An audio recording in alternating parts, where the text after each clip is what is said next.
YouTube, what's going on, man? It's your man King Deuce. We here, emergency pod for you guys, man. Hey, we all know the situation by now, and if you haven't heard, the Detroit Pistons have officially parted ways with Troy Weaver. Deuce, what's going on, man? Yes. I mean, it's been a crazy 24 hours, bro, or 48 hours actually, since we first got the news, leading up until now. We didn't expect it to happen this quickly from the time that we reported it yesterday.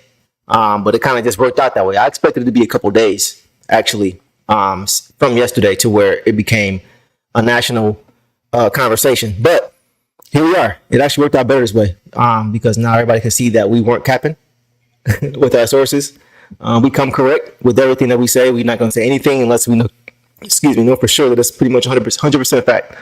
So, it's been a crazy 48 hours, bro. So now, as we have the news officially that, Troy has moved on and we've moved on from him, now it's a matter of what's the next step for our Pistons. And there's a lot of different ideas, things that we're hearing. We're talking about potential GM candidates that we're looking at. I personally don't have too many that I've been looking at personally. There's been a couple that have been thrown out there. I've heard people say, obviously, Tayshaun Prince. We've heard Shane Battier. We've heard Blackstone. I personally have a few guys who I like, but I also have a couple guys that I think they may go with, aren't telling me go with as well. So, King, give me your thoughts, bro. Anybody stick out to you as far as who you think may be filling that position, or anybody who you would like to see in that position now that the news that we talked about yesterday is finally gone public? Yeah, obviously going to stick with what I've been hearing, right? Obviously Eric Tellum, Blackstone, some of the names that you hear out there, who I would love to see. I would love to see Tayshaun get an opportunity because Tayshaun has always been a very smart and cerebral guy. Yeah. So to bring him in here, obviously, like I said, I want Pistons blood back in the building. Mm-hmm. To bring the Pistons flavor back to Detroit, you need to get some Pistons here. Yeah. And we have too many great players. We have too many great teams that we've had, championship teams, right, that bring that type of, experience and put a real stamp on this team. So it's going to be interesting to see what the Detroit Pistons decide to do in this situation. But whoever they go with, obviously, we'll do our just due and get the background and everything else. But if it's someone I had a choice to pick, it'd probably be Tayshaun. I'm not mad at Tayshaun for obvious reasons. There's one guy who I want, and we've talked about him before, Tim Connolly. Right? Tim Connolly, the current GM or president now. Is he GM or president? One of the two. He's making the decisions over there from Minnesota. And he's the same guy who made a lot of the decisions for the Denver Nuggets before they won their championship. He helped build that team from the ground up before even Jokic was even there. So he's responsible for a lot of the construction of that team. And there was no concrete reason as to why he departed from Denver before they won the championship. We just know that they parted ways. So it seemed as if after that, though, he had kind of a chip on his shoulder because he went and built the kryptonite, Denver's kryptonite. He built the team to beat them. And that team, which we saw play last night for the final time, unfortunately for them last night, Minnesota, they play a lot like the Detroit teams that we grew up watching. And that is why I am very interested in Tim Connolly. Will he leave? I don't know. Who knows? That's just a pipe dream idea for who I want because he embodies what we are as a Detroit franchise. He embodies what we were when we were successful, right? And so now you mentioned it before. I think you mentioned in your previous video that defense is coming back. We saw in the Western Conference Finals 2 defensive juggernauts, the 2 top defensive teams in the league in the Western Conference Finals. And that's why you and I both say whoever wins that series is going to win a championship. Mm-hmm. So we need that type of energy. That's what we need. We need that type of blood. We need that type of mindset, that type of mentality to bring back and restore what once was when we had success here as fans of a successful Detroit franchise. So that's what I'm looking at, Tim Connolly more than anybody. Yeah, I like I said, if you look at the situation, right? when we get a GM, what's the next steps? It's the draft, right? You got Right. big decisions coming right in the door. Whether we go and get someone who's inexperienced or someone who's experienced, um, we got to make the right moves, man. Yep. We got to make the right moves. Whoever comes in here at GM, listen, we have some assets. You got to make the right moves, move this franchise forward. Yeah. Period. Now, bringing in somebody, like I said, if you bring in someone with Pistons blood, obviously that may garner other Pistons, to come in and be in this organization, which I would love, man. Yep. But yeah, you coming right into power, just like Langdon. Obviously, you walking into power in a pretty decent situation. You don't have to do any restoring, so it's just Yeah. moving forward. It's moving forward. Listen, I want to say one thing though. Talk Um, about it. I don't want to give Langdon credit for making this move.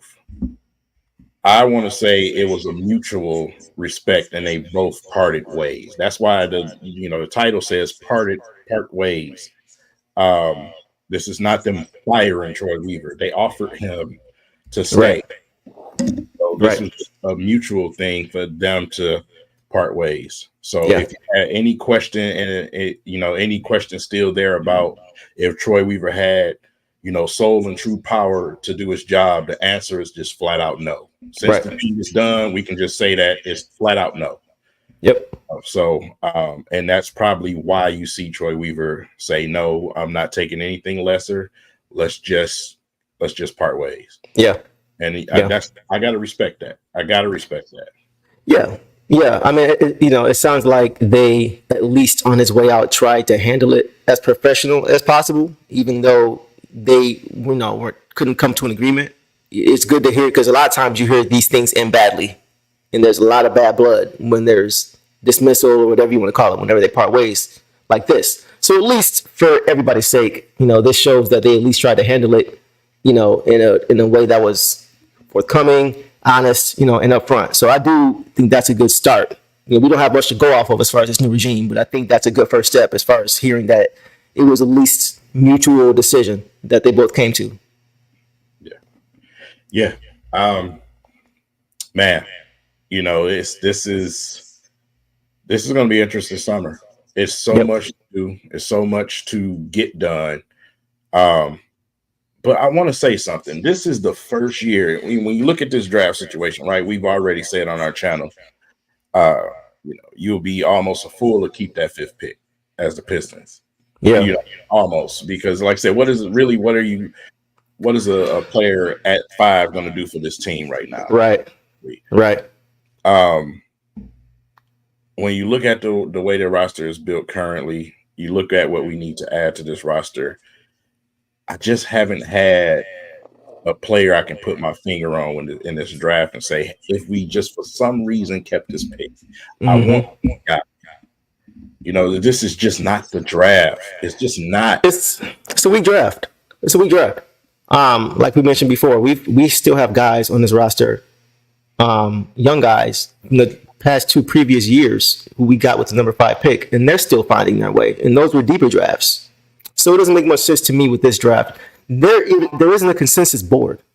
There isn't a consensus board, and that, a lot of times either means there's a ton of talent at the top or there's a lack of talent at the top.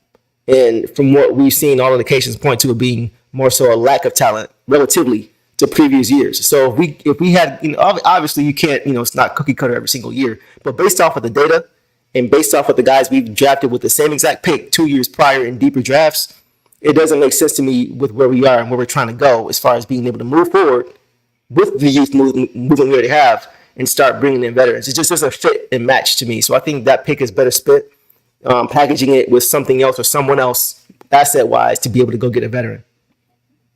Yeah. And like I said, I see some of the names in the comments, man. One of them is Klingon. I have been watching some Klingon footage. Of course, we got Duran already. But like I'm saying, we got the 5th pick. And I just don't see us keeping that pick. And, you got the assets, use them for the best situation possible. That's all I'm asking. So it's going to be interesting to see that. And I just I just don't want to mess this up. I don't want to go back into the darkness for for It's a more very, years. very important time. Yeah. It's very important, bro. Yeah. I will say this. I am relieved because a couple weeks ago we talked about how we were really behind the eight ball from a time standpoint because we had just had the lottery. We didn't have a president. We didn't know what the direction of the team was. We didn't know who we even might be looking at drafting or doing with that pick because we didn't know what the president wanted to do. It was so many questions, and we had a limited amount of time to make a very, very important decision for this team years and years down the line, that being the president who's going to right this ship, right? So that was what had me nervous is that, we got to make this decision and we got to do it quick. That's not a good combination.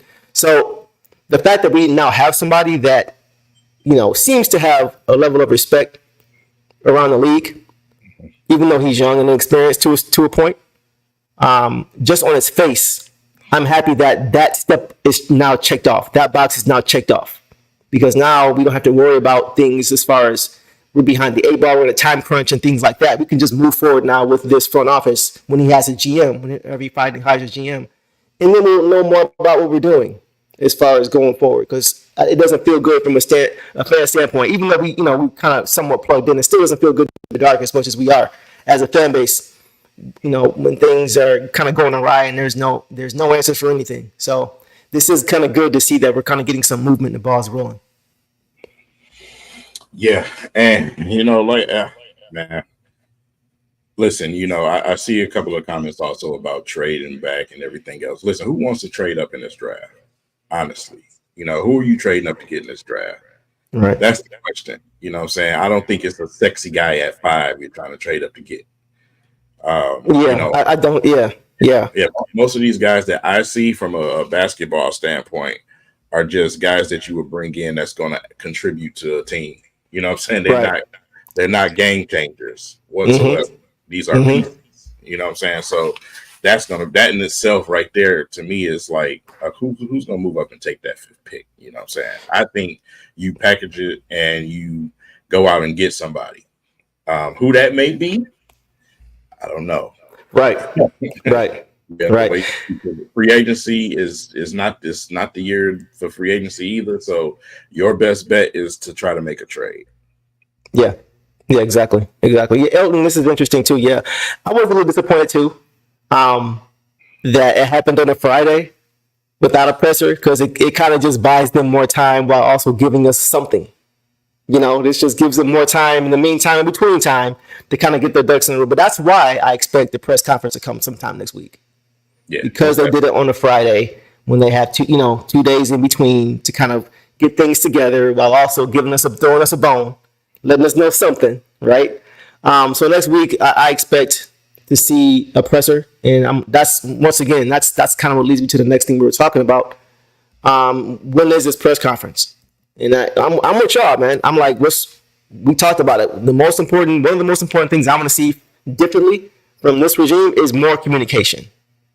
Whoever was responsible for the lack of communication before, I don't care. I just want to see more now.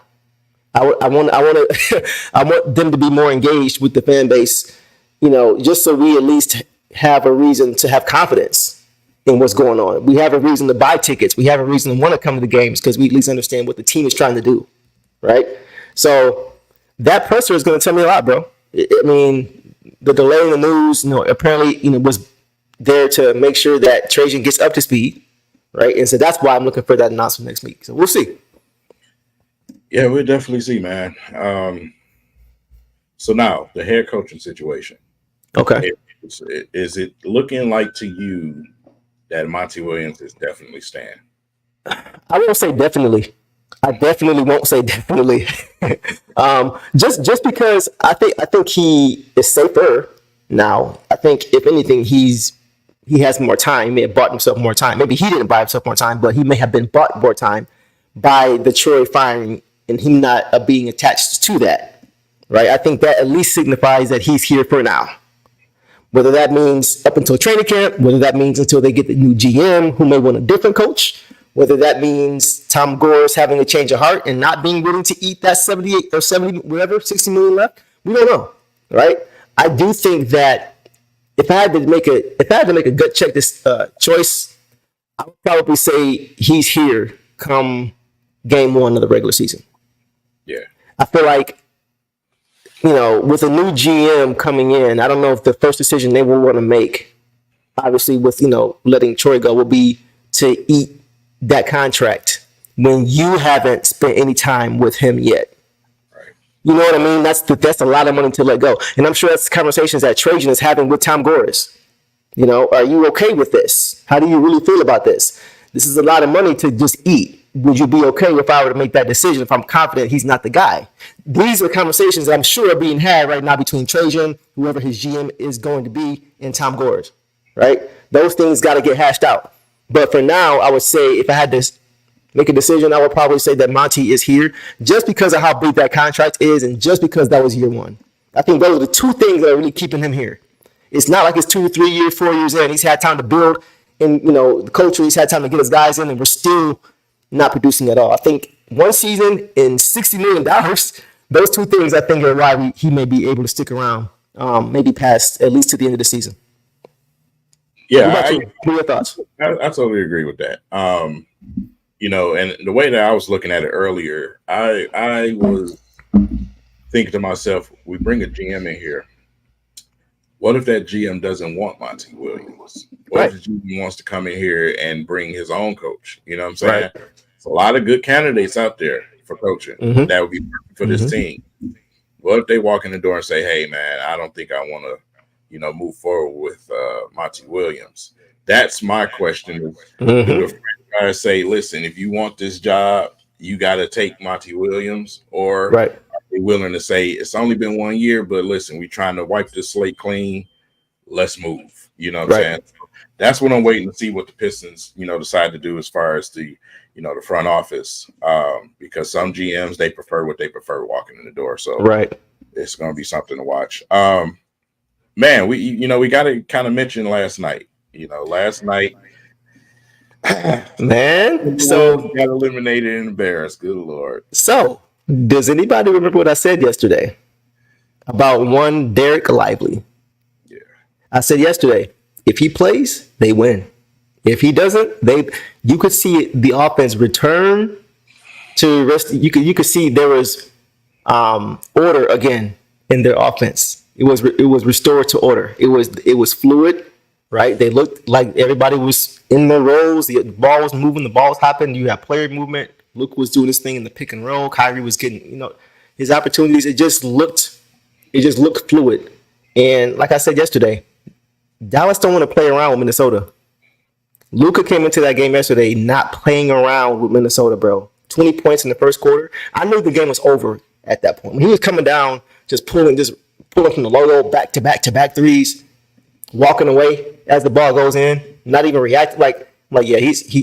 They're burying him tonight. He's not going to play around. He's not trying to go back home for game 6. He's that guy. I think Luka, when this playoff run is over, I think he will be recognized as the best player in the world. I think for a couple of reasons. I know. But I say that because, first of all, you got to finish the deal. You understand that. That's why Jokic wasn't declared the best player in the world until last year when he won. Right? All those MVPs didn't matter. You gotta finish the deal. And so I think this year, even though Luka didn't win the MVP, I think people are seeing his greatness in big moments. This is the first time going to the finals, and this is the first time with a real team to get there. But the other thing, aside from winning the chip, is his defense. I was telling you about this before. The second half of the season has been a totally different team, totally different Dallas Mavericks team. PJ Washington, Derrick Jones, bringing those guys in. That Gafford, that made the difference. You got long, wiry, strong guys. That's perfect for what Luka needs on both ends of the floor. And now Luka's getting involved. Now you see him diving on the floor for loose balls. You see him turning slow-mo over. You know what I mean? Like you see the effort now. He's never going to be a top-notch defender. But I think he can be, at best, an above-average defender because he's smart. He's smart. The same reason I think Kyrie can be a good defender. Kyrie isn't the most athletic guy, but he's smart. He's a ball handler. So he knows what ball handlers are trying to do with the ball. You know what I mean? He understands. Right. So that's why I think when this is over, Luka's going to be recognized as the best player in the world. And looking at a player like Kyrie, I'm pushing for Kyrie to win a ring, without LeBron, because he's always going to have that stink on him saying that he can't win without LeBron James. Right. I would love to see Kyrie get a ring. I would love to see him rub it in Boston's face. Those fans are absolutely disgusting over there. Yep. I would love to see that. You already see Stephen A. Smith with his yellow belly behind apologizing. Yeah. Bro, he literally said that Kyrie should retire. Yeah. Yeah. Come on, bro. Yeah, bro. Like I said, I said whether you believe or agree with anything Kyrie says off the court, fine, whatever. Don't disrespect the man on the basketball court. Right. And that's why Stephen A. Smith is going to continue to be the clown that he is. But I would love to see Kyrie go out and get it done. Him and Luka. Now they got to stop with this greatest backcourt of all time thing. So here's the thing. Talent-wise, I actually agree. Talent-wise, like you can take. I don't think you think about the best backcourts ever. How many best backcourts ever? Hold on. How many could either guy be the number one? Other than these two. Think about it. That's fine. Let's do it. Turn your head around like over the top style. Sylvester Stallone. Let's get ready for real. Think about the best backcourts ever. You got Steph and Clay.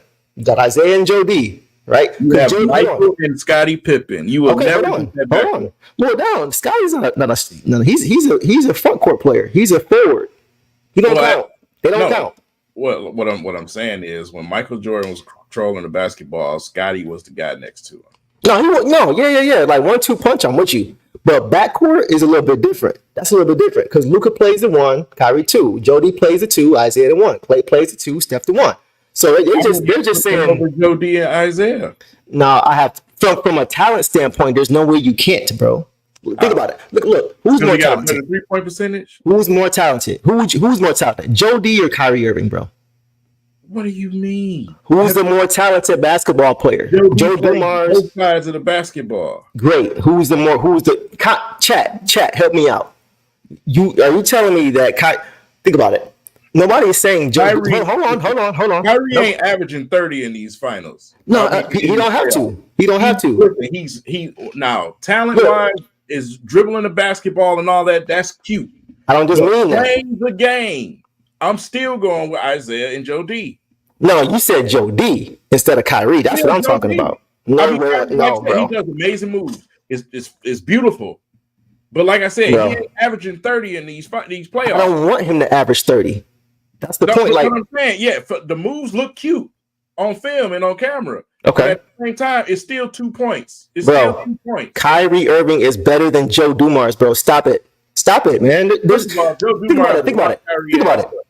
about it. No, he wouldn't. Nobody's locking Kyrie up. I'm sorry. You know better than that. Nobody ever is locking Kyrie Irving up. I don't care. Michael Cooper, Tony Allen. I don't care. Nobody is locking that dude up. Now, there's a reason. Neither one of these guys are in the top 75. There's a reason that people are only talking about one of these guys should be in the top 75 and how it's a travesty that he's not in the top 75. That's Kyrie Irving. Anybody talking about Jordan in the top 75? And that's fine. He's just not. He's not that. I'm sorry. He's not. It's not the same. Better ball handler than a lot of guards that we've seen in history. I've never seen Kyrie take over an entire playoff series and win a playoff series. I've never seen that. Well, the only time I'm saying take the highlights and the cute moves out your head. No, you're talking to me. You're not talking to me. Verbatim. Kyrie is not just that impressive to where you can put him above all of these guys that I've seen before him. He's just I'm not saying all these guys before. I'm saying Joe Dumars. Okay. There's no way, in my opinion, if I'm starting a team, I'm not taking.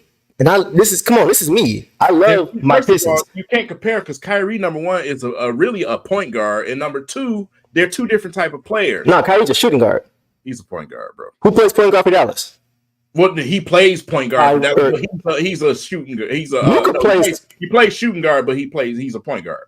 He's a combo. Kyrie's always been a point guard before he came to Dallas. Maybe in title. But think about it. What did he? No. Think about it. Cleveland. Who is the real point guard? Come on, man.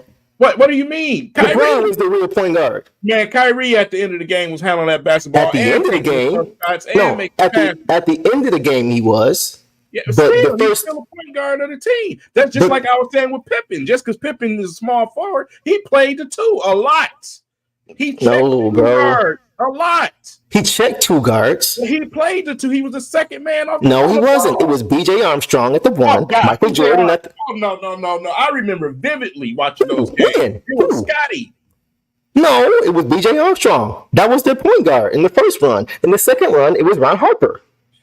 Those were the point guards. Bro, those were the point guards. It wasn't Jordan at the point and Scotty at the two. No. First of all, Jordan had the ball at time, but Jordan wasn't even the point guard. No, he wasn't a point guard. He's shooting guard. What I'm saying, but Scotty wasn't a point guard either. Played point guard. Majority of the game, Jordan had the basketball, basically running the offense, and Scotty was number two.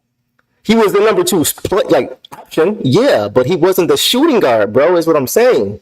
What I'm saying, we can't be technical with the positions because Kyrie technically is a point guard playing the two right now, which makes him a combo guard. That's what I'm saying. You literally described what a combo guard is, bro. That's what it is. Okay, so we can debate that part of it. That's semantics. But personally, from a talent standpoint, either one of these guys can be a number one on any team on most teams. You can't say that about other top duos. You can't say Klay Thompson is not going to be number one. Joe Dumars is not going to be a number one. Like I'm just saying, I'm not talking about how they, bro. Joe Dumars would not be a number one. How do you know that? He never had a that's not his. He doesn't want to be a number one.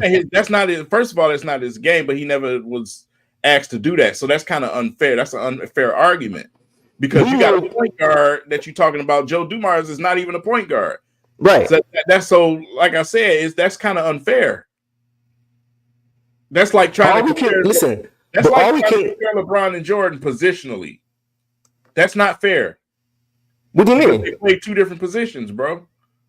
So are you saying Joe D and Kyrie play two different positions?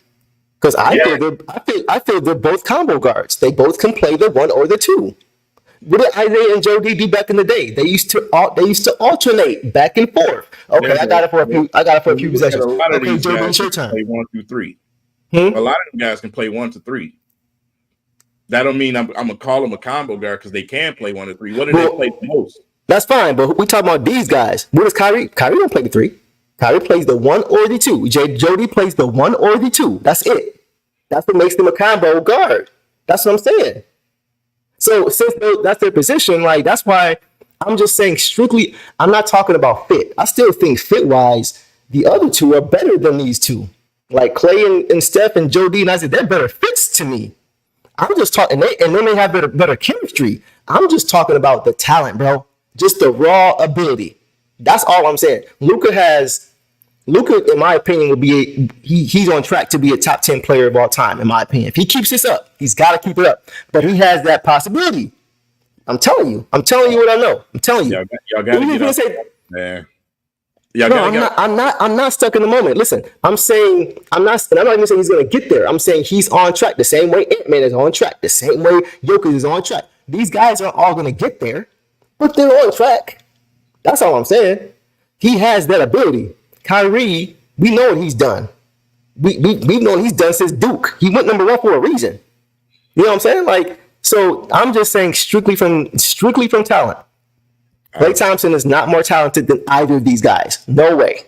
Talent don't make you the greatest all the time. It don't. No, it don't. I agree with you, bro. I'm not saying they're the greatest. I don't know who said they was the greatest. I'm just saying talent-wise. You go talent for talent, that doesn't accrete your greatness. That's just your talent.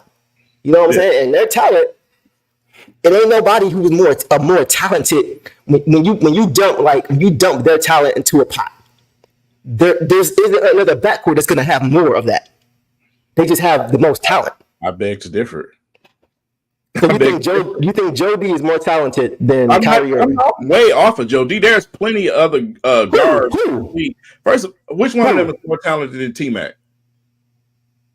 More talented than T-Mac? Tell me which one of them is more talented than T-Mac. Talented, like naturally? Which one of them is more talented than Michael Jordan? Hold on. Kyrie is more talented than T-Mac to me. He's not as big. He's not as big. Yeah. Yeah, for Oh sure. my God. Yeah, absolutely. Absolutely. Oh, Absolutely. oh, Yeah. And T Mac is one of my favorite players of all time. no, bro. T Mac had no weakness, but neither does Kyrie Irving. What weakness does Kyrie Irving have? First of all, I'm not even going into, like I said, I didn't even want to mention Michael Jordan. I don't want to mention Kobe Bryant. I want to mention Okay. all of these great Hold guards, on. right? T Mac is more In the talented to moment, me than right Kobe. now, they look good in the moment. Kyrie's cute with the basketball. I get it. But I It's ain't not talking about that. highlights, bro. We talking all time. Bro, listen. It's not just cute. Because you know why it's not just cute? Because they're in the finals again. He's in the finals again. That's fine. It ain't just cute. If it was cute, he'd be doing. He wouldn't have beat Minnesota if it was just cute. Listen, He wouldn't have beat these being other in the teams if it was finals don't just make cute. you the He greatest getting it basketball done. either. There's He a getting it lot done. of Thank you, people bro. that's been Like to the finals. people, come on, man. That's not even a question. I'm not talking about who's a better player. Who's more talented, bro? 248, you must be 10 years old, bro. Ain't no way you're gonna look Well, me in hold my on. face and tell me a But here's player the I thing. watched his entire career that Kyrie is better than him. I've been in both eras. Kyrie Irving is not better than Tracy McGrady. That's not what. Hold on. That's not what we said. We said who's more talented. See, He's not more talented. Yes, he is. T-Mac literally can do everything. So Everything. what can Kyrie do? Defend. But he can't. Okay, so I'll give you that. I'll give you that. His athletics, he ain't going out there banging on your center. No, I'll give you that. But Kyrie's a better. Listen. He can shoot. Kyrie's a better shooter. But Kyrie's a better he ain't passer. running down the court, pulling up damn near half court like T-Mac used to do. No, he's not. He's not. But Kyrie's a better shooter. Kyrie's a better passer. What makes you think he's a better shooter? Because he's a better shooter. Look it up. He's a better shooter historically. What makes you think that? Statistically, look it up. He's a better shooter than him. Oh, man, no, you didn't throw statistics at me. Wait a minute. What else are you going to look at? What else are you going to look at shooting wise, other than numbers? When we're looking at who's better shooter. Come on, bro. That's two different eras. So what other metric are you going to use? Give me one. I'll wait. What metric we using then to define shooting? I just gave you one. You don't like it, so give me one. We're talking about what we using. We're talking about overall. Just no, overall. you said shooting, right? So let's talk about shooting. That's one attribute. But why are you giving it to T-Mac instead of Kyrie? I just gave you a number that said Kyrie's a better shooter. Like he's the world's better shooter than Kyrie, like T-Mac. No. All I said was he's a better shooter. He's a better. A lot more 3-pointers because he's I didn't say he was leaps some. All I said was, King, he's a better shooter, and I moved on and said he's a better. Think that though, because T-Mac shot a lot more 2-pointers than Kyrie. So just because you shoot more threes don't make you a better shooter. I'm not talking about just threes. I'm not talking about just. Bro, people talk about Kyrie being the toughest shot maker ever as a guard. What are we talking about? What are we talking about? Has to shoot those tough shots because he's little. But guess he still makes them. That's fine. He makes them. But T-Mac makes them. But he still makes them at a higher clip. That's my point. He's more efficient. He's more efficient, bro. That's my point. You're explaining my point. Attribute of a player and say he's just better than another player because of that. I just can't. I can't see myself doing that. I'm not like that. And have Derrick Rose and Kyrie Irving in the same room and pick Kyrie Irving. I can't do that. I'm not doing that. No, I'm not. See, I ain't doing that. I'm not. See, now you say I hold the conversation all time like that. It's like, bro, yeah, we in the moment right now. But bro, let's not throw away all these other resumes. You know what I'm saying? I don't think we throwing them away. I don't think it's disrespectful to say that. I don't think it's disrespectful to say that we're recognizing this talent right here for what it could be. To me, it sounds like marketing. Yeah, you know why I don't think so? Because of who it came. I'll tell you why I don't think so. Because of who it came from. Stan Van Gundy don't give a damn about no marketing, bro. It's Stan Van Gundy. I'm already taking what he's saying with a grain of salt. Nah, I'm not. This man is known for saying outlandish things, bro. But I'm not gonna do the Stan. I'm not gonna do it. I would rather go with an NBA legend's opinion than Stan Van Gundy's, bro. Stan bro. Didn't say anything. I disagree. Man is thirsty. I disagree. I think he's a very intellectual basketball mind, bro. I've never heard him say anything intelligent in my life. You must not have listened to the game last night, bro, because he's insightful, man. He's insightful. It's a reason he's calling these games right now, bro. It's a reason. It's not just for the clickbait. It's not just for the sound bites. It's not because of his brilliance either. Man, I think it is. There's a lot of guys that do games that be on TV that ain't the smartest cookie off the chipping board either. I'm talking about calling games. I'm talking about actually calling the game. Like, who do you see that calls a game that don't know what you're talking about? I just know Stan Van Gundy gets in the moment. A lot of guys get in the moment, but it doesn't mean that it's not true. It doesn't mean it's not factual. It's not. They're not. I think they are. They're not. I think it's up for debate. I think it's up for debate. They definitely in the conversation. I think it's three. I think it's three backcourts, and they are in that conversation. 100%. If they play each other, that would be interesting to see. Oh, that would be interesting to see. I'm just telling you. Okay. I'm just telling you, bro. Nah. Yes, Josh, I do remember.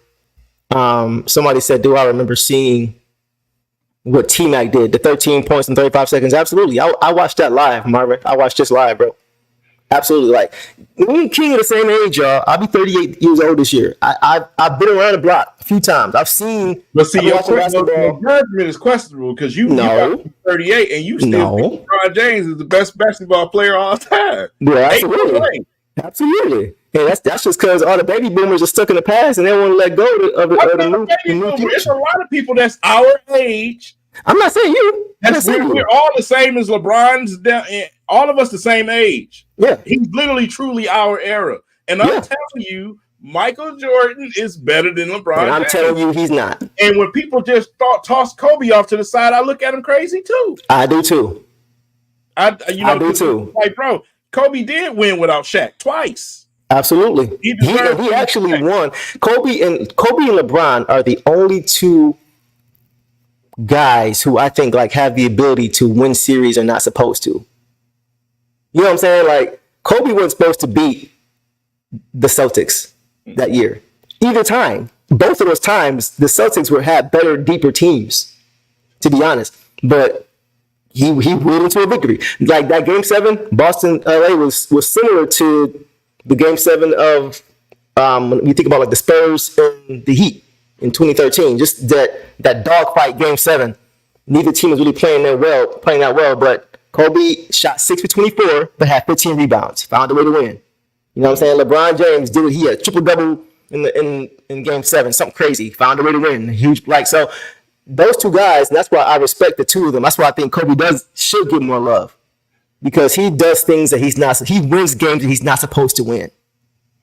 He's just psychotic like that. He's just crazy like that. So, yeah, like, I'm not, as far as Kobe, you ain't gonna hear nothing from me. About before LeBron came to the league, Kobe was my favorite player. You know what I'm saying? That was my guy.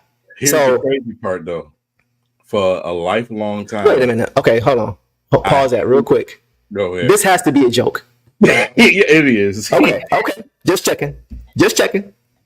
Like I said, I'm still getting to know you, Marvin. So I don't know when you on your cap and when you're not, because I was about to have an aneurysm reading half of that message. I grew up hating Kobe Bryant with everything. Really? My dad was a Pistons fan, but he also was a Lakers fan, which I thought was yikes. That's like in Michigan, Ohio State. He would come in the living room and he would be like, "The lake is running." I'd be like, "Bro, say get out of here." I could stand Kobe. I could not stand him. But by the end of his career, I could do nothing but respect him. I could do nothing because of his mentality. Once, we beat them and, once, Shaq left and everything else, I learned to respect this game. Like, I couldn't deny it. I could not deny it. Right. LeBron, on the other hand, that's different. Nobody but, somebody paying attention. Like, I mean, you could mention the Warriors. He wasn't supposed to beat them. It's so crazy because I always say this all the time. If he doesn't win, if they don't win that, him and Kyrie, by the way, who we were just talking about, if they don't win, go like Michael Jordan, regardless of how he may feel about LeBron at this point and all this different stuff, I bet you he was a fan of LeBron that night, 2016, Game 7. You know why? I mean, because if it wasn't for LeBron, Golden State would have been written down as the best team ever. Yeah, best regular season record, winning the championship. Lakers in 2004, and it happened, and they did it even better. So you said what? Say it again. The Pistons wasn't supposed to beat the Lakers in 2004, and it happened. I mean, it happens every once in a while. Well, what you mean it wasn't supposed to happen? It was supposed to happen. We were better than them. Everybody outside of Detroit didn't think it was supposed to happen because they weren't paying attention. Casuals. Casuals out there. Man. We knew. Were you surprised? when we beat them 88-76 game one? LeBron is the king. He's supposed to be Golden State. What you no, Golden State is the juggernaut. He's the king, though. Bro, he's the greatest player in the world. You always supposed to win when you're. If he came, then they're Thanos. Huh? Like, if he's came, then they're Thanos. Golden State, like, literally. LeBron's supposed to be more like Thanos. That's just one person. What happened when Thanos was trapped by everybody? When Spider-Man had one arm? Listen, I'm glad you said that. I'm glad you said that.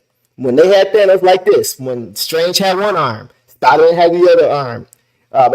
Somebody had his leg, and it was on top of it. Yeah, you, as strong as you are, but you got bullies like this. What you gonna do? It's hard. It's hard to win like that. Even that juggernaut.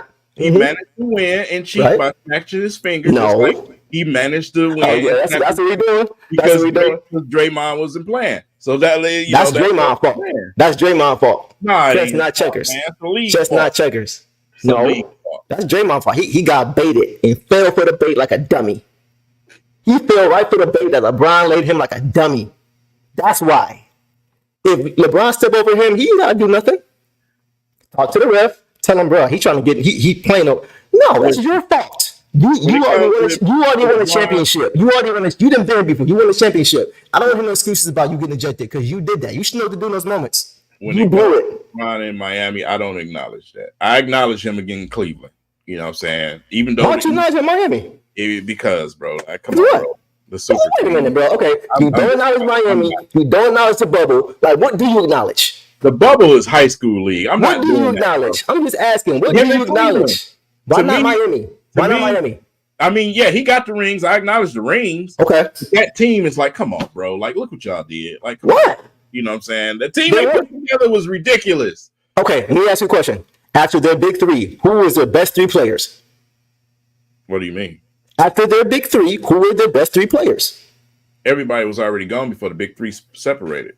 I'm saying all of them guys, they was gone already. I'm saying when they were there, who were those guys? You said Ray Allen. Who else? Who were the other great all of those guys on that team contributed, man. It wasn't just the big three. Who else? Everybody played their part. Like who? Everybody on the team. See? You can't even give me names. That's my point. You can't even give me names. I mean, you can't have everybody on the team can't be a star. Even Chris Bosh. I'm not saying be a star. But look at the teams we got now. Chris Bosh was averaging 28 and 15 before he came to Miami. He took a step back too. Three players. I can expect all of them other guys like Udonis, Mike Miller. There we go. All those other guys. Ray Allen won you some games single-handedly. No, Ray Allen won it. Yeah, he 100%. I gotta give them guys credit too because it's not like they weren't there. You know what I'm saying? They were definitely there. And they were there. Antoine wasn't there. Antoine was there when they won in 2006 when they beat Dallas.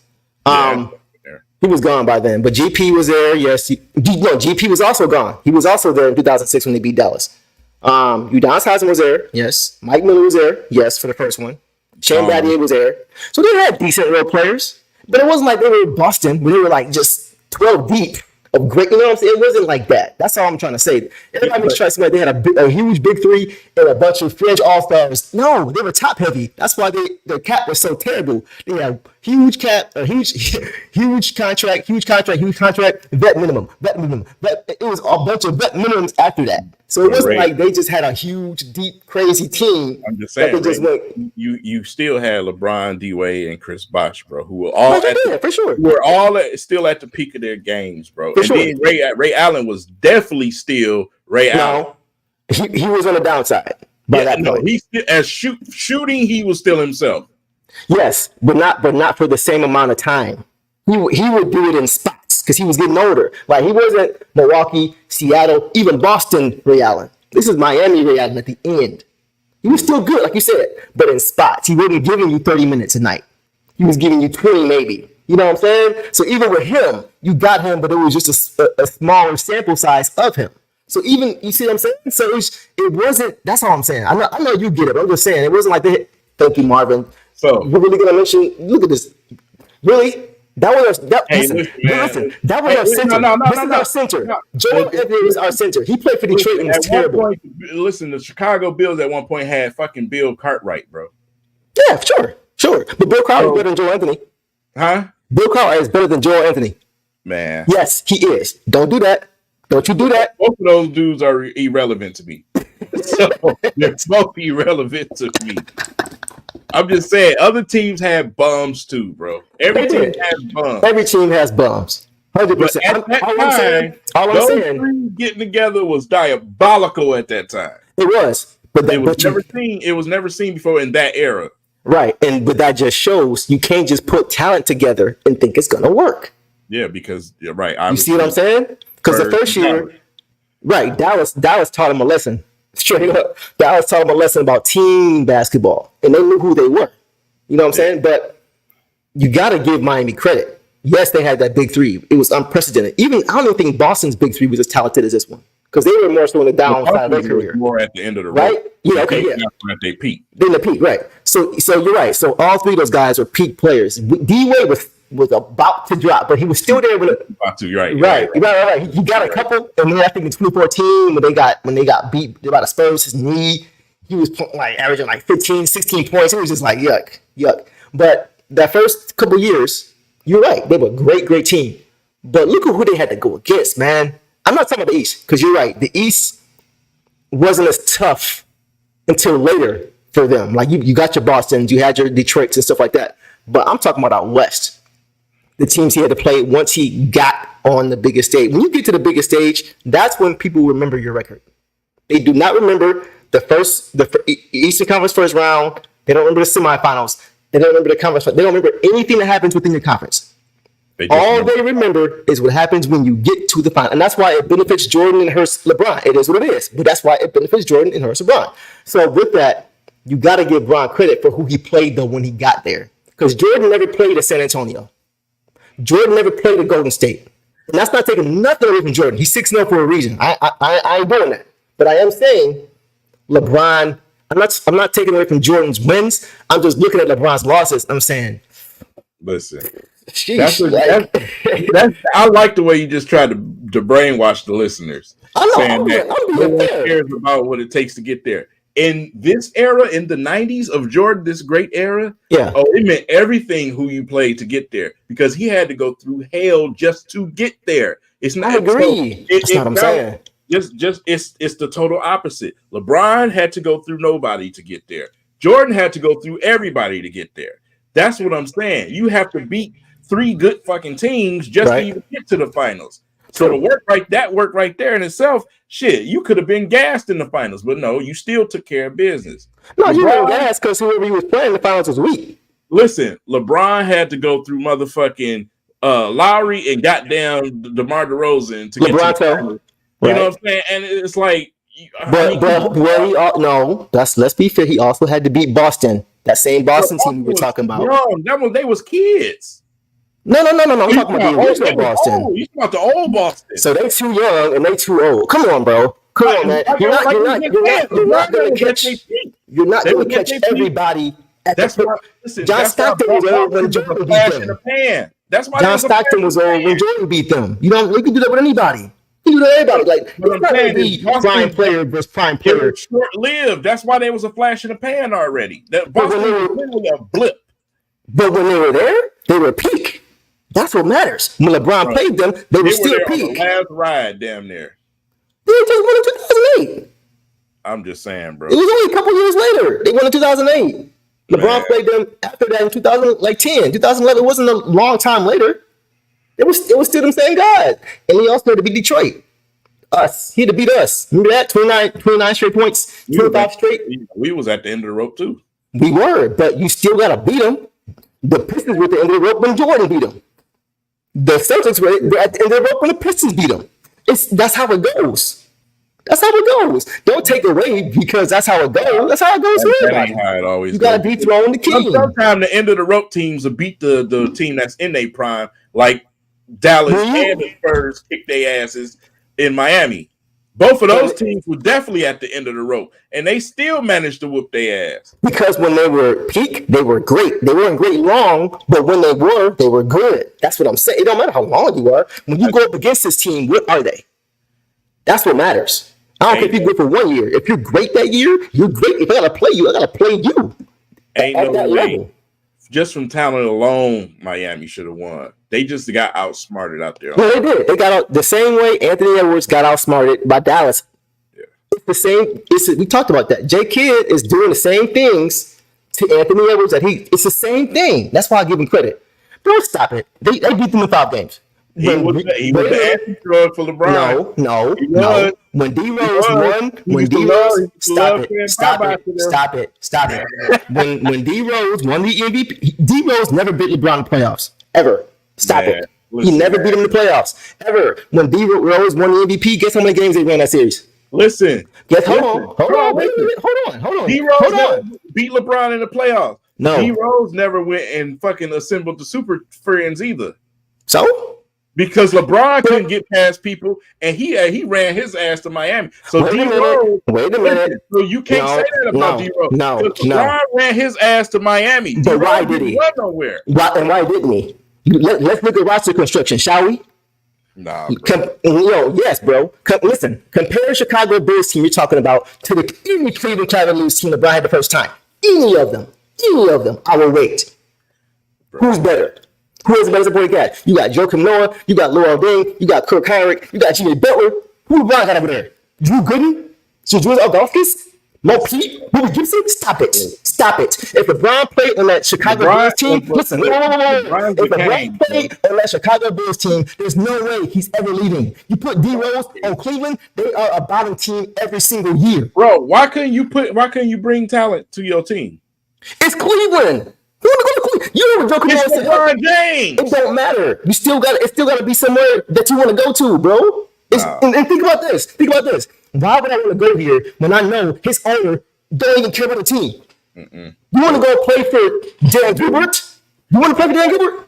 Not buying it, bro. You want? We put teams together. We talk about Dan Gilbert all the time. We talk about Dan Gilbert. There's no way LeBron couldn't have got nobody to come over there to Cleveland. You don't think he tried? Look it up, bro. You gotta do your Googles. He tried to get people there. They knew, just like we knew. That, think about it. If we as fans know Dan Gilbert is don't care about their team, do you think everybody else in the NBA don't know that? They know. That's why. That's why LeBron left. Because they weren't doing anything. I don't care what y'all say, man. LeBron and that team, they did not get him any help. If you're going to compare LeBron's supporting cast to D Rose's supporting cast, D Rose's supporting cast mops them up every single time. Jimmy Butler was an all-star. He's still playing right now. Who on any of LeBron's teams was nearly as good as Jimmy Butler? I won't. No. Don't change subject. Tell me. Who on that team was as good as Jimmy Butler? Who? We can talk about teams. Yeah. We can talk about which team put it in. You can't tell me. At the end of the day, LeBron James will never be better than Michael Jordan. That's fine. I'm just making sure I shut this D Rose stuff down. But there ain't no way we talking about D Rose and LeBron James in the same conversation. We not doing that. I don't care who was hurt. I don't care what happened. No. Put LeBron James on Chicago Bulls teams, and I guarantee you they get at least 2 championships. LeBron, I argue with say if D Rose, are you kidding me? If D Rose would have went to Miami with D Wade and Chris Bosh, they would have won more rings than LeBron did. How can you argue that? How can you argue that? He never won. How can you argue somebody who never won is going to win more than somebody who has won? First of all, bro, you've never seen him pass. He never even got to the conference finals, bro. Except for that one time. You mean it? You telling me that an MVP player couldn't go to Miami with that same roster and win rings? I didn't say he wouldn't. You said he win more. You always got to take the LeBron lost 2 that they should. No, LeBron shut him down, bro. LeBron shut him down. Person I ever seen in my life. No. LeBron James. It's a reason. Go look at the history of how those series play out. They never played more than 5 games in the playoffs. I'm just saying, bro. So I don't want to hear. No, I don't want to hear it. LeBron, D Rose had a great team. He had a great team. That team wasn't great. It was good. Now they had multiple. They had Jimmy Butler was an all-star. Joakim Noah was an all-star. Carlos Boozer was an all-star. Stop. What is an all-star? It's something that LeBron didn't have until he went to Miami. Oh God. You just sat up here and said Chris Bosh was an all-star. And D Wade was an all-star. No, they were at the peak of their game. Those guys were They were top league players, top tier. Bro, listen to me. You had Jimmy Butler, who is a defensive clever. You had Joakim. wait. Right. Jimmy Butler was a kid. But guess what? He was still a defensive clamper. He just wasn't an offensive player. Bro, look it up. That's what he did. He didn't even form out offensively yet at that point. I just said that. I said he was a defensive clamper. But listen, let me finish. This is my point. They had Jimmy Butler. They also had Joe Noah, who was the defensive player of the year. Defensive player of the year. Okay. And go there. Are you saying he's better than Joe Noah? What I'm saying right now, is that what you're saying? Defensive player of the year don't mean nothing. Oh, so is Ben Wallace. Is that what we doing? Ben Wallace had more impact on the game. Like I said, that's my point. Rudy Gobert is the defensive player of the year. Right. He does not have as much impact. But guess who does? Joe Noah. He did. So you can't just say, you can't compare him. You literally just said his impact, and then you can't say he just because Rudy Gobert. You can't have both ways, bro. So he had a defensive player of the year, a perimeter clamper, an all-star caliber forward, and Carlos Boozer. Come on, man. He had a bunch of guys on his team. It wasn't like he didn't have a team. He just couldn't get past the best player in the game. Yeah, you said it right. He had a bunch of guys on this team. I'm talking about like dogs. He had dogs. They were the best defensive team in the league and couldn't win more than one game against Bron ever. Numbers don't lie. Well, I'll tell you what, though the other Bulls got to the final 6 times and won all of them. Yeah, because it was a cakewalk once they got there. It wasn't a cakewalk to get there. It's fine. That's fine. But he should have got there more times. You could argue that. You can argue that. Why didn't he get there more? I mean, whether you want to call it a cakewalk or not in the finals, fine. Whatever you want to say. But those teams, it's not like they didn't have a Hall of Fame players that they was going up against in the finals. No, I'm not denying that. I'm not denying that at all. But you can call it a cakewalk because the Bulls made it look like that. No, they didn't. No, that's why they struggled so long. They didn't make it look easy at all. That's why they kept getting popped by us. It's the reason Jordan never beat Larry Bird in the playoffs. Listen. Jordan never beat Larry Bird in the playoffs. Listen. Ever. He played him a few times. Never beat him. As a kid. Oh, so now we're doing that. Now he was a kid. Okay. He was also a kid when he got to the league. Anthony Edwards a kid? Huh? Anthony Edwards a kid? He is, and you see what just happened. He didn't get swept in the first round. He didn't get popped in the first. He didn't lead. Jordan walked in as a kid. We talking about one of the greatest teams ever. Who? Who's talking about? The Celtics. Okay. Oh, for Jordan. Anthony Edwards is going against Denver. No, we talking about walking in. Walking in. Okay. So when Jordan walked in as a rookie, those teams he was facing, those teams was put together. Denver's put together. He lost to Denver last year. He beat Denver this year. What you talking about? You saying Jordan got? Listen. If Minnesota doesn't beat Denver in Game 7, Denver's winning the title again. Again. What are we talking about? So that's what I'm saying. He's young. You can't use that young argument. You got young guys, young dogs doing it right now. I don't want to hear that. Listen, what young dogs is doing it right now? Anthony Edwards, he's doing it right now. Baby Jordan is doing it right now. Without a Scottie Pippen. Anthony Edwards is who's Anthony Edwards? The only young dog on that team that's doing anything. Who is his Scottie Pippen? Cat and those dudes is not young dogs. Who is his Scottie Pippen? Who is it? It's Cat. Is Cat better than Scottie Pippen? No, he's not. But it's still Cat. Okay.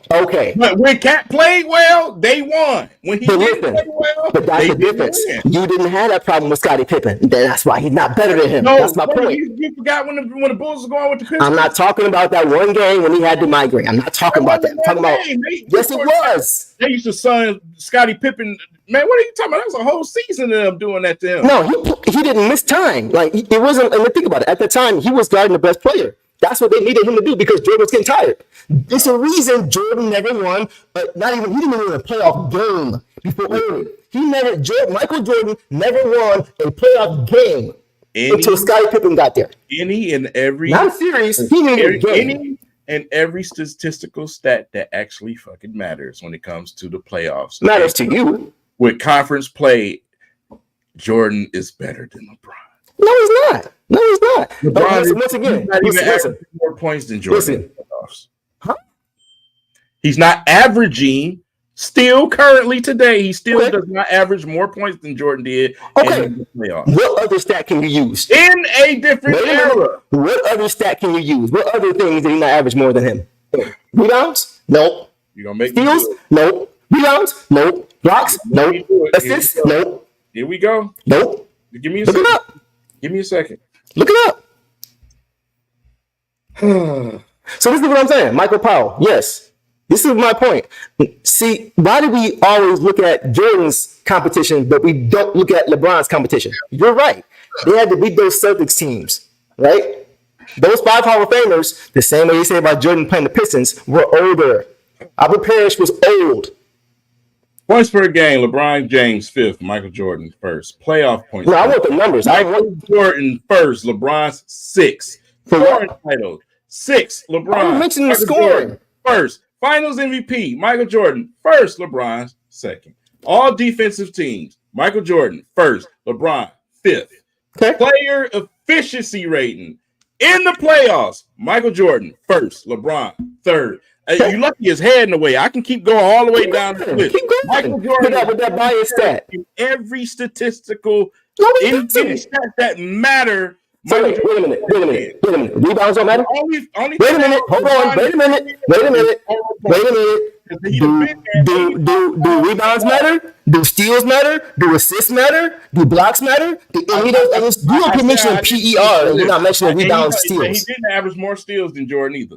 Look at how many do you average? How many do you average? Never mind. I ain't about to have you be in a stat, man, unless you want to. Here we go. I'm saying, listen. Because y'all always try to use stats with LeBron.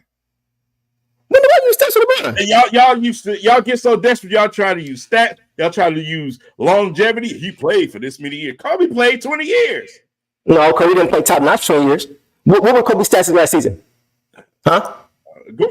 Bro, Kobe what were his stats last season? Game of his career. 60 points. On how many shots? Huh? 40 shots to get 60 points. Stop it. You still did Stop it. You did it. Well, anybody can do that. If you give me the ball all the time, I can score that much if I get enough shots. Everybody in the building was his last game. Bro, Stop listen, it, bro. Man. You play in Utah. Gordon Hayward. And that's not a blow up. Gordon Hayward is everybody knows he's getting the ball. Gordon Hayward is just laying off. It's not a glow up. Playing 25 years in the league is not a glow up. Jordan is better than you, and he did it in less years. That's not a glow up. That's just like saying LeBron James is the scoring title holder. Kareem had it all them years, and he used 2-pointers. That's not a glow up. That's because so what does that mean? So how is that LeBron's fault? Means it's more impressive that Kareem held it for that long. No, it's not. No, it's not. I'll tell you why. I'll tell you why. But when LeBron James came into the league, was he a 3-point shooter? He came in the league at 18 first. Was he a 3-point shooter? And then you look at the amount of years that he played. No, not just that. Look at the amount of time he put into his game. You just talk about, bro. You don't just spray elixir on your forehead and you just know how to shoot, bro. Come on, bro. What are we talking about? When LeBron first came into the league, listen. No. I ain't going to do that. I ain't going to do that. I'm not going to let you do that, bro. Team for that many years. And we're literally talking about Kareem, who had a LeBron James on his team to give him the ball. That's what we're talking about? Oh, God. Who did LeBron James have on his team to give him the ball in spots where he likes it? First of all, he had the ball most of the goddamn time. Because he had to. That's the whole point. Nobody else could do what he could do. That's the whole point. Bro. Put the ball in Kareem's hand. Let him get the ball quick. What's he going to do? You're just envision that. Just envision Kareem walking down the court with the basketball. Bro. What do you ever do? He doesn't have the ability to do that. A post player that Magic Johnson has to decide to toss the ball to had the scoring title for those years. Yeah. 2-point shots. LeBron with the basketball in his hand all the fucking time. He's not a scorer. In a league that shoots threes. What is LeBron's best attribute? What do you mean his best attribute? What is his best attribute? What is he best at? I still would say scoring. Stop it. He passes the ball. He's not Magic Johnson. I didn't say he's Magic Johnson. I said what's his best attribute? What did he come into the league as? No, bro. No. Why is he? Okay, if he's best at scoring, why did he never play? Listen, wait. Why did he never play shooting guard? If his best attribute is scoring, why did he never play shooting guard? Because he's facilitating. Since you don't see since you don't the game, bro. He's averaging 7 for his career. For his career. What are you talking about? He's averaging 7 assists for his career. Killian What are you talking about? No. He may average 7 turnovers for his career. He don't average 7 assists for his career. Nobody in the game really averages 7, even now. Nobody in the game really nowadays. Don't even get me started. I can John Stockton, I can go guards. Listen. You're changing the argument, though. You're changing the argument. I asked you what was his best attribute, and you said scoring. Come on, bro. He's best as a facilitator. Everybody who's watching this knows that. You're running. He's best as a scorer.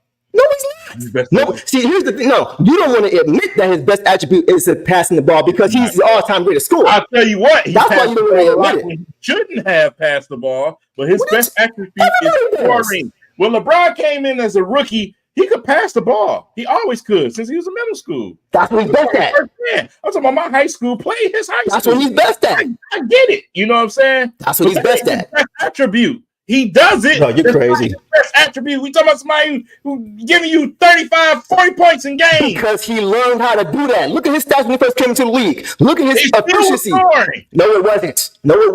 Look it up. He didn't average 20 points his first couple of seasons. First season in the league, he didn't average 20 points. They averaged 7 assists. How many assists he averaging his first? 7. That's my whole point. It never changed. So listen. He always had a high assist count. He did not always have a high points per game count. What does that tell you? Because you're talking about the first damn season of his career. We're talking about a 20-year career here, brother. Listen to me. He always had a high assist count. Even coming into the league, he didn't always have a high. Listen. No, listen. It's not his best attribute. Listen. If he came into the league at peak performance as getting assists, and he came in as mid scoring, and the only thing that got better was the scoring, that means he came in as a better passer than he was a scorer. I don't care what he came in as. What are you talking about? 20 years. So why did it change? Because he changed it. Because he got better at it. Otherwise, he wouldn't have become a better scorer. You're making my point. That's what makes it better. If he became a better scorer, that means that wasn't what he was best at. Think about what you're saying. Do y'all get what I'm saying? There's no way he came into the league as a better league. Whatever, he may have averaged 7 assists coming in the league. My man's been here for 20 years, bro. Okay. LeBron is better known. Has he been doing this the whole time? On many different levels. Has he been doing this the whole time, scoring like this the whole time? It damn sure didn't take long before he got. That's not what I asked you. He had more years. Yes or no? Better scorer. King, answer my question. Yes or no? Did he do this the whole time when he came into the league day one? Yes or no? Yes or no? Maybe yes 2 or no? seasons. Yes or no? Okay, so why did he get better? What do you mean? Why did his point totals increase? Because he worked on his game and he exactly. That only took 2 years. It doesn't matter how long it took. It wasn't his best quality. 2 years. King. It doesn't matter how long it took. It's math. You're not listening to me. As a better you're not listening. Another 18 years.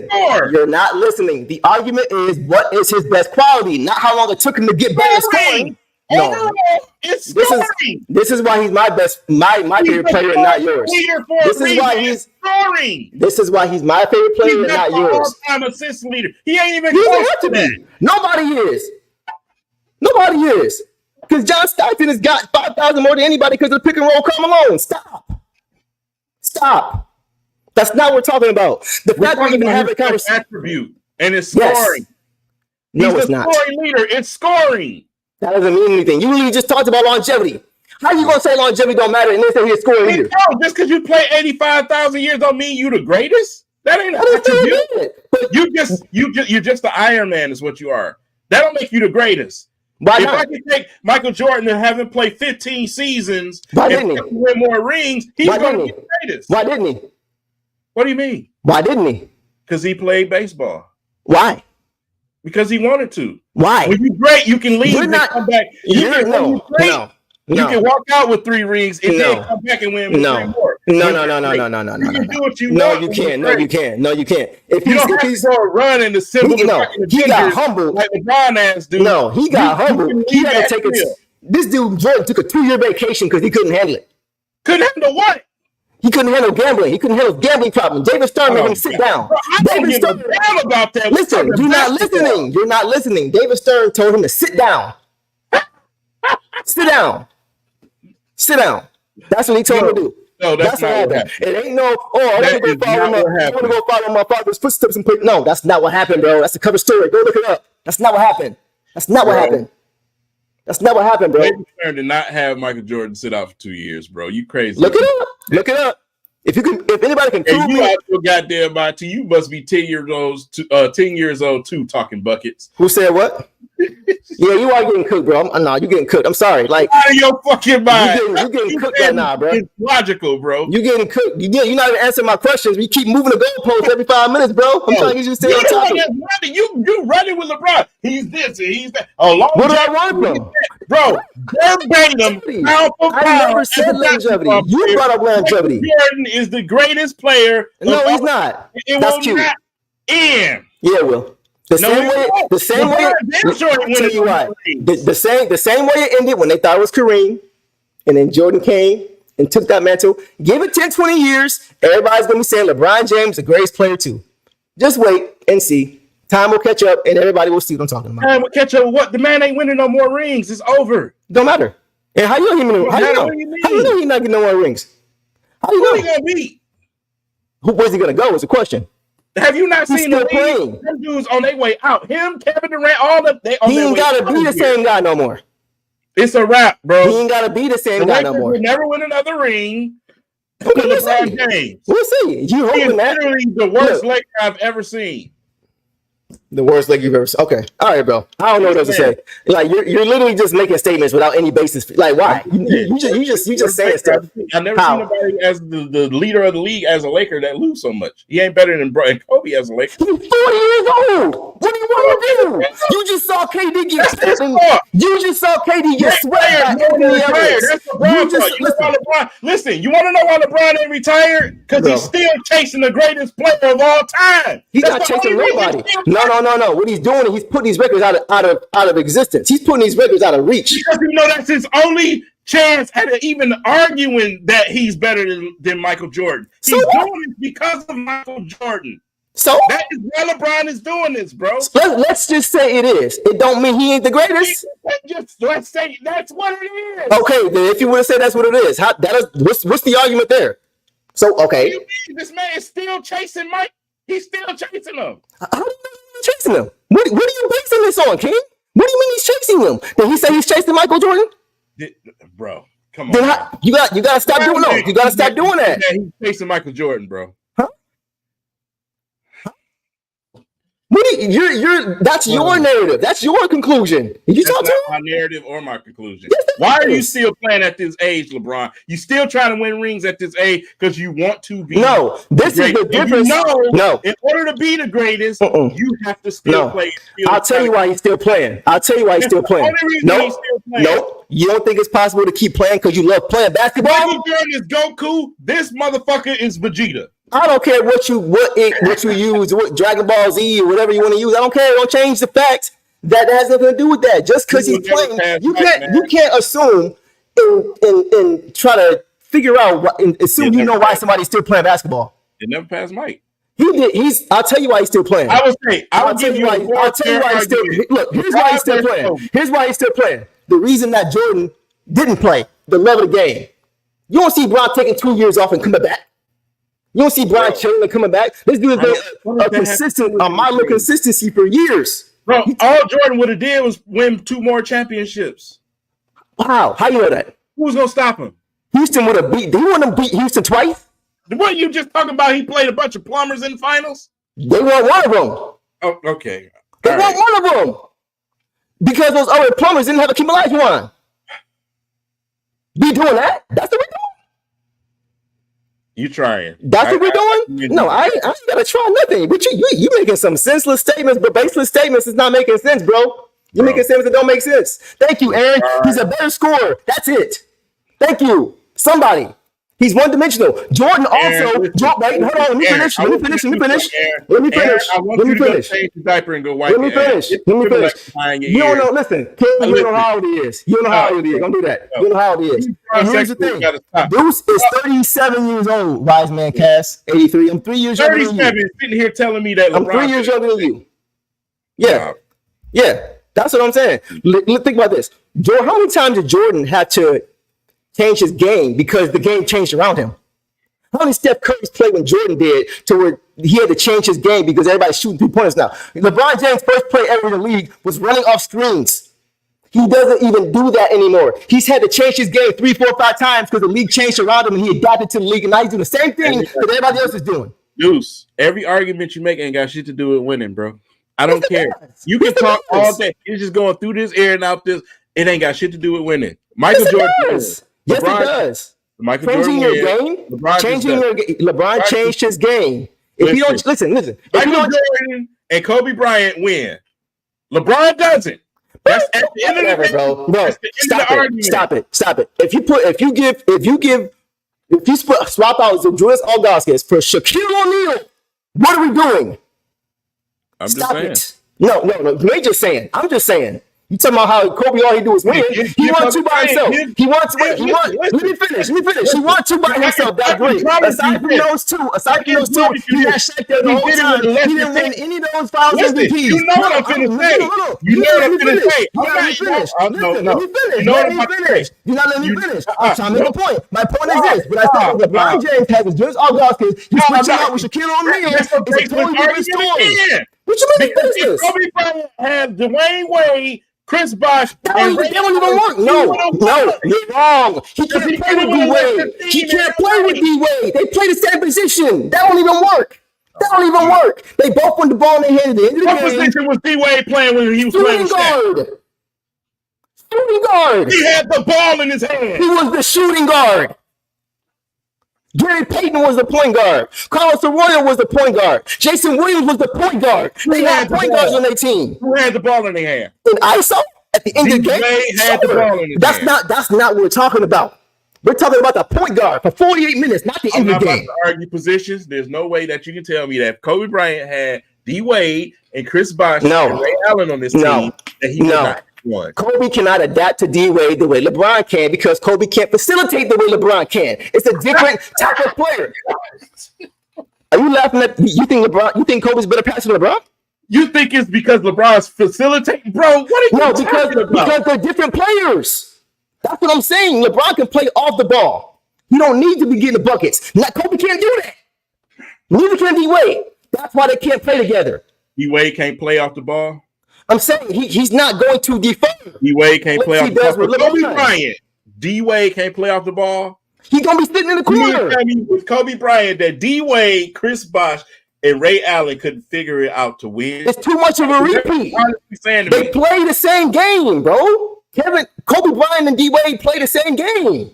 They're both attackers who need to have the ball to get downhill to get their basket.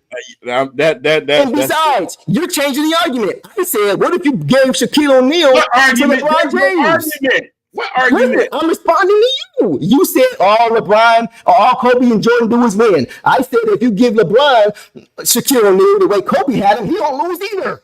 First of all, they actually win more championships. Because LeBron don't mind giving him the ball. Kobe, see, that's the problem. Kobe wanted to be the guy to always score. That's why LeBron could play. He won 2 without Shaq. Absolutely. But don't make it seem like he didn't get any of those 3 MVPs when Shaq was there.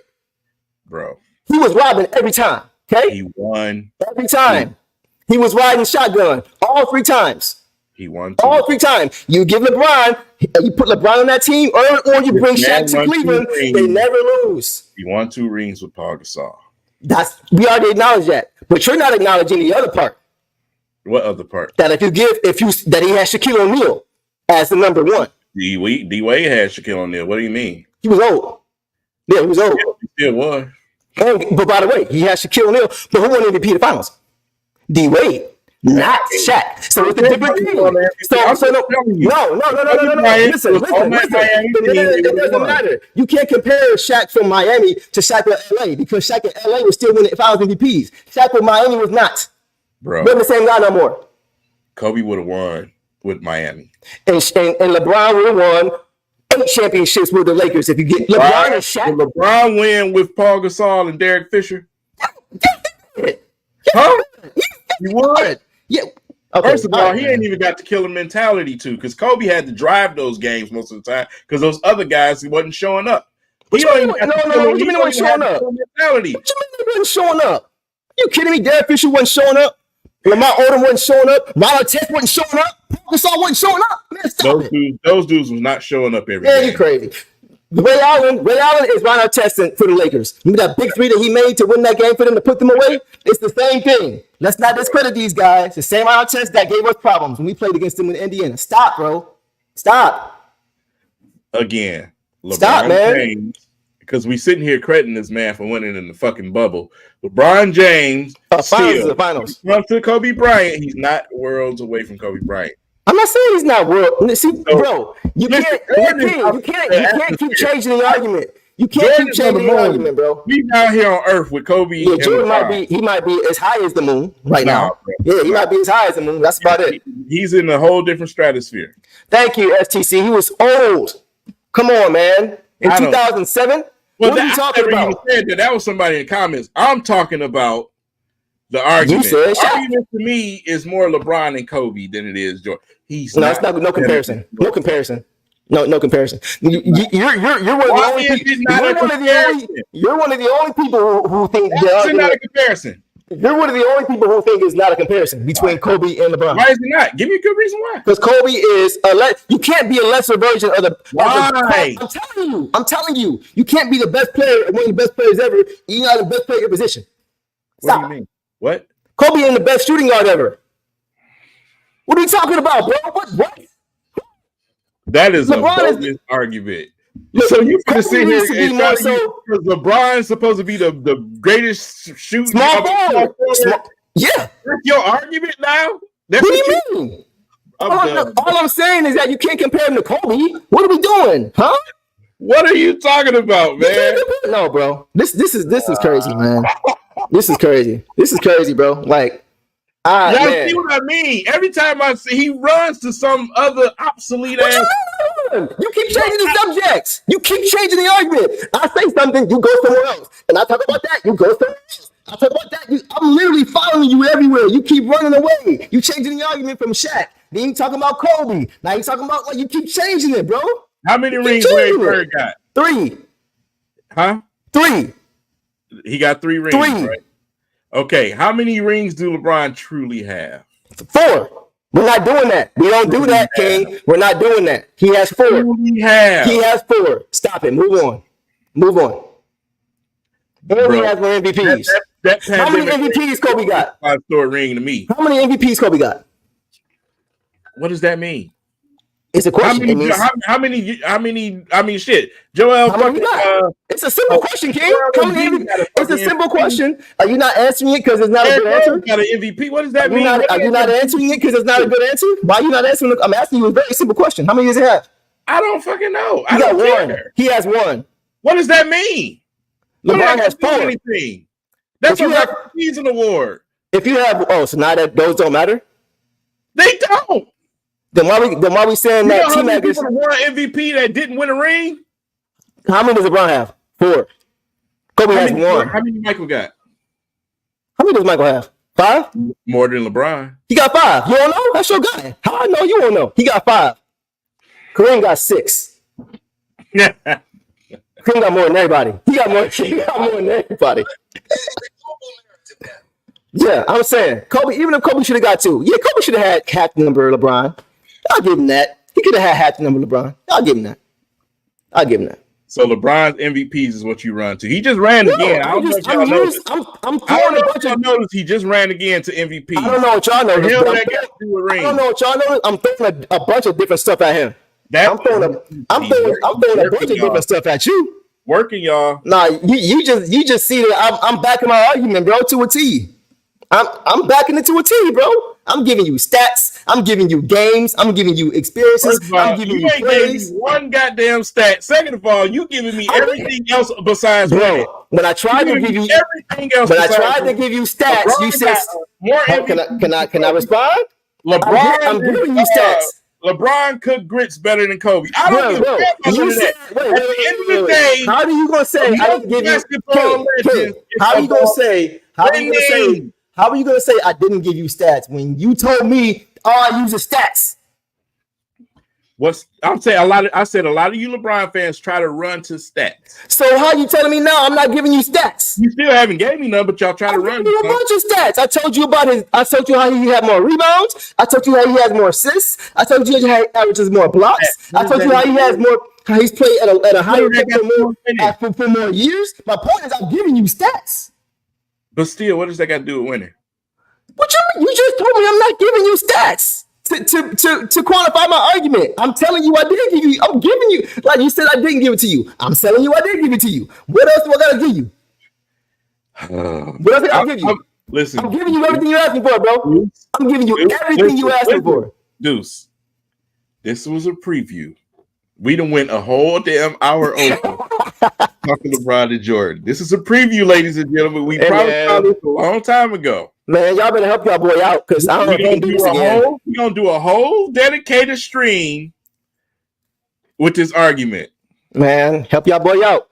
Bring your stuff. I don't want to hear nothing about how many years he played. I don't want to care. I don't want to hear nothing about rebounds. You ain't going to tell me how to have my argument. I want to hear about what makes you the greatest player of all time. See, this is the thing. This is what makes it the greatest player for you of all time. What makes LeBron James? Here's the thing. You'll tell me what makes Jordan the greatest player to you, because I'm not going to tell you how to have your argument. Right? The way you're trying to tell me how to have an argument. I'm going off of factual stuff. I gave you tons of facts already. Tons of facts. They're little facts. Like facts are facts. No one cares.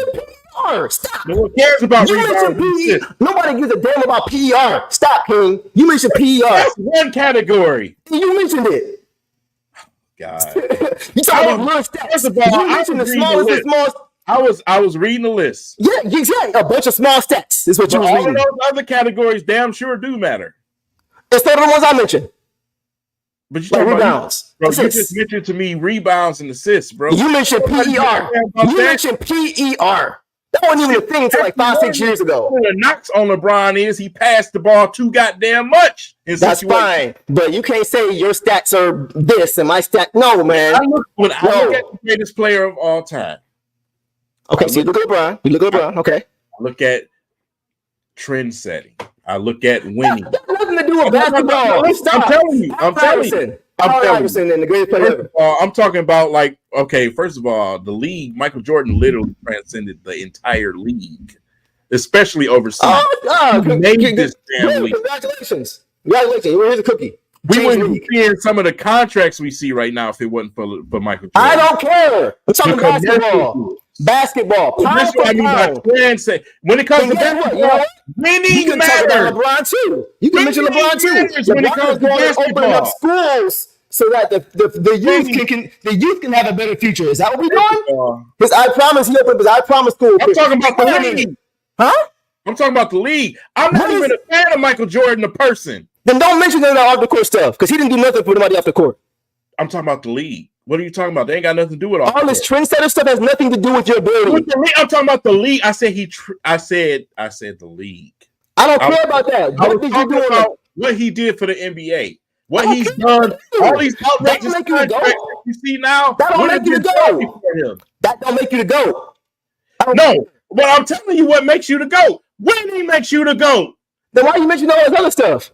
That don't mean nothing. Listen. That don't mean nothing, bro. Nah, that don't mean nothing. When it comes to winning, it's not close. It's just not. Yeah, it's really not. You can put LeBron James and Kevin Durant together and still not have enough to beat Jordan when it comes to winning. You're somebody who always tells me you can't compare eras, right? So we can't look at it and say, well, he has more championships. That's the end of the argument. Winning matters. You can't do it. It does matter. It also matters who you play when you get there. It also matters who you play when you get there. If you're sitting in a room with NBA players, with NBA legends, no one wants to hear about rebounds and assists. The only thing they give a damn about is winning. Then why you mentioning points? That's why I said you mention that Jordan out of it. Then why'd you mention that Jordan has more all-time is a higher average than LeBron? Then if points don't matter, he's first in those. It don't matter, right? You just said don't matter. You just said it don't matter. Which means you're using stats that you said don't matter. If he's first, it don't matter. No, here's your thing. For you, I see how you do. For you, no. I don't need that. If he's first, it matters. If he's I don't need that. That's what you do. If he's first, we gonna use it. You can take that. That's how you do it. No. I don't need it. Then why'd you use it? I said you got a better chance arguing Kobe and LeBron. No, you don't. You need that. No, you don't. That's not an argument. Yes, LeBron and Kobe is not an argument, bro. Why it's not? It's not an argument. I still haven't heard why. Why it's not? Ask the GOATs. Ask the players. What GOATs and players? I've seen plenty of footage of people saying that. How many guys you know got Kobe on Mount Rushmore? Huh? How many guys you know got Kobe on Mount Rushmore? Huh? Michael Jordan still picks Kobe over LeBron. Because that's his other. Because he is him. Kobe is Jordan. Of course he gonna pick Kobe. What do you mean? Him. Kobe is Michael Jordan. So why would Jordan pick LeBron over? That makes no sense. With one of the most assholic fucking personalities ever. If Kobe wasn't up to where he was, Michael Jordan ain't saying Kobe just because he. That's fine, but he also views LeBron James in a different light, bro. Y'all crazy. Y'all think Kobe better than LeBron James, man? It's a lot of it circumstantial. James is still out of those three. He's the most losing motherfucker I've ever seen in the finals. Bro, his situation was the worst. No, his situation was the worst, bro. I'm telling you. He had the fucking cakewalk to the finals every time. Who did he have on his team when he got there? I don't give a shit. Of course you don't, because you don't have your argument. This motherfucker didn't finals more than any goddamn body because you going through goddamn nothing to get there. You got so it don't matter if you're playing a juggernaut almost every time you get there. Of course you're not going to have more championships. He didn't have the team. He still got his ass whooped twice by old men. What would you rather do? Would you rather lose before you get there or lose when you get there? You know what? Wait a minute. Answer that question. What would you rather do? Would you rather lose before you get there? Or lose every time when you get there because the team you play like on the other side is better than you every time. You know what? Fuck this, Stephen A. I don't have time for this shit today. We gonna come back and do a fucking stream. I'm bringing the fucking thunder. You better be ready. Bro, it's a light work for me. Bro, listen, man. Listen, bro. I do this in my sleep. Bro. I could have went to law school with ease. I'm telling you, bro. This was nothing for me. When you was younger, don't mean that LeBron is better than Jordan. You think I forgot? I'm pulling that goddamn video too. I'm bringing everything to the table about your biasness. What bias? Everything to the court. We finna have court. What bias? What you talking about? No, listen. What bias? There's no way you're sitting here and you still believe LeBron James is better than Michael Jordan. All day.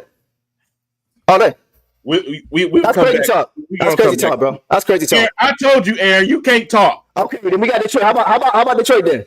Aaron, listen, I appreciate you for being here, but when grown folks is talking, you can't talk. But listen, Detroit is grown. Talk to him. Thank you. Get the fuck out of here. Mic drop. Thank you. Bye. Thank you. Bye. Straight out of here. That's bullshit. Thank you. No, it's not. It's absolute bullshit. It's not.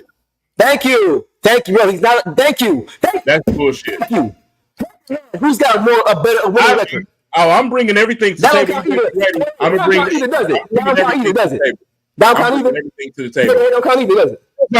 No, those are kids play fucking arguments compared to what. Right. All right, King. Look, before we have any argument, we're gonna decide what is a valid point to argue. Because you're choosing what's important. You don't do this. If you think LeBron James in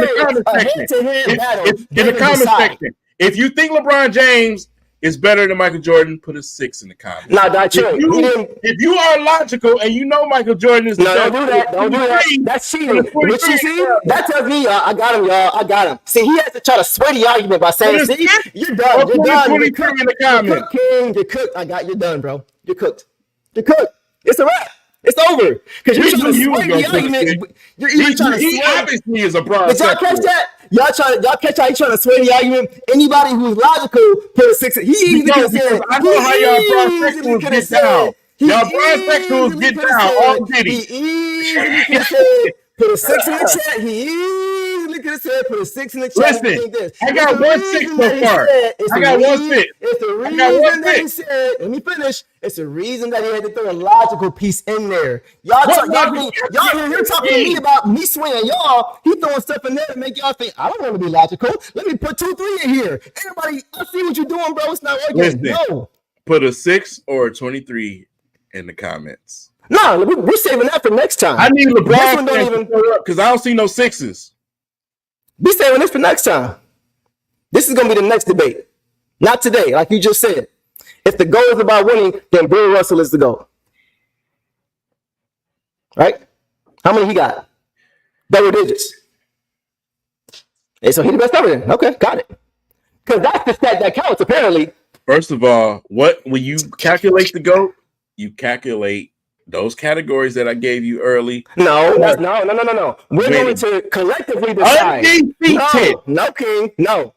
You're not going to decide. You're not going to decide. Who's undefeated in the finals. One guy. He stands alone in a lot of categories.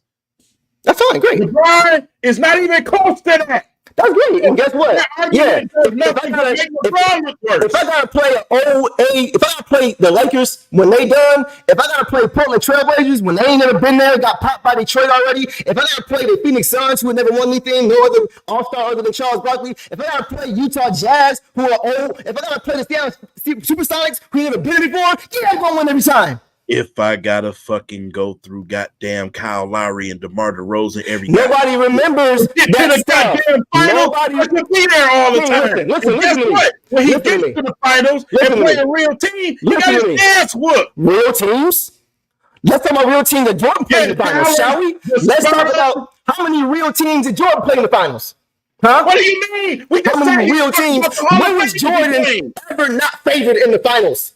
Never. He was never not favored in the finals. Ever. King. Ever.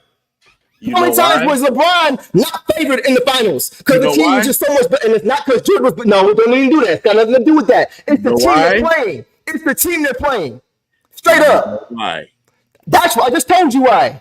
Because he's fucking Michael Jordan. No, it's not why. That has nothing to do with it. Think about it. No, King, listen to me. Listen to me.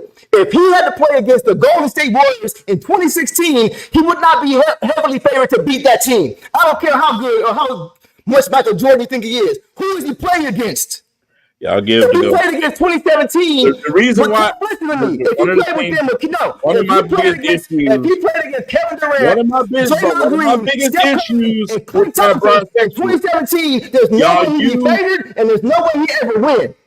Dude, that works on a 10-year-old like this dude in the comments. That don't work against me. No, it's because you don't want to admit it. Listen to me. You don't want to admit it. I'm not talking about Jordan's greatness. I'm not talking about Jordan's greatness. I'm talking about who those teams he played. Compare Portland to Golden State. Can I speak? Compare Phoenix to San Antonio. What are we doing, bro? The teams don't even match up. Can I speak? Yes. Y'all give the Golden State Warriors entirely too fucking much credit in this. I'm about to log off, bro. I'm about to log off. He would only say that because LeBron beat them.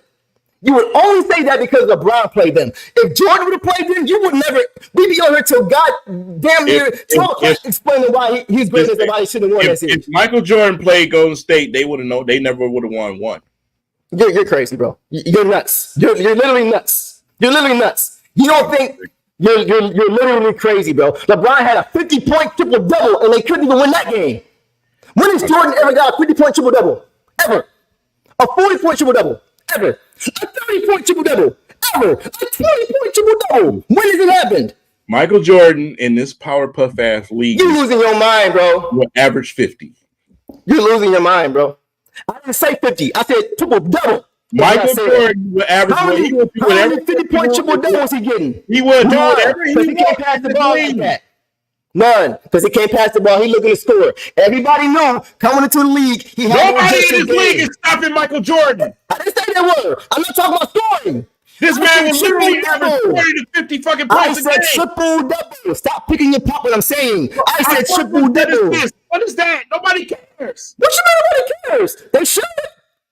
People, you sound like you literally saying all that cares, all that matters is scoring. The reason why, listen, a lot of y'all prospects mess up when y'all start confusing the eras. This is a Powerpuff ass era. Bro, stop. No, King, you told me before we're not going to do that. You told me we're not going to compare eras. You said that. So don't do it now. Don't do it now. Do not do it now. You told me that 2 months ago when we were sitting right here that we're not comparing eras. So don't do that. You can't use it now. You ain't said before we weren't going to do that. This is what I'm saying. You got to be consistent, like bro. You got to be consistent. Said, in this league today, a lot of those guys would have been unworldly good, bro. Sure. And Michael Jordan and that Bulls team. I'm not saying they wouldn't. I'm not saying they wouldn't. You could easily say LeBron could do the same thing back in the day. Bro. How many guys are built like him? Let me finish. I let you go. I let you go. Let me go. I let you go. You ain't let me finish. What would you want to say? To your point. You said Scottie Pippen. You have to think about this era. Scottie Pippen, Michael Jordan, Dennis Rodman. Okay. Golden State. Steph Curry and Klay Thompson versus Michael Jordan and Scottie Pippen. You're forgetting Kevin Durant on that team. Dennis Rodman against Draymond Green. Who's guarding Kevin Durant? You're telling me. Who's guarding Kevin Durant? They wouldn't have lost. Who's guarding Kevin Durant? Who's guarding Kevin Durant? King. Who's guarding Kevin Durant? Who's guarding Kevin Durant? Huh? Scotty. What are you talking about? Destroyed by Kevin Durant. Are you kidding me? I'm done, bro. You just said Scotty is going to shut down Kevin Durant. I'm done, bro. I'm done. This is ridiculous. Listen to me. Who's Ron Harper guarding? LeBron couldn't do it. Who's Ron Harper guarding? Scottie Pippen couldn't. Who's Ron Harper guarding? Listen, just because LeBron couldn't, don't mean Scottie Pippen, who was a defensive player, couldn't.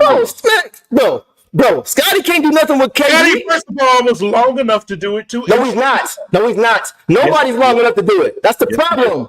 Nobody is. Yes, he is. No, he's not.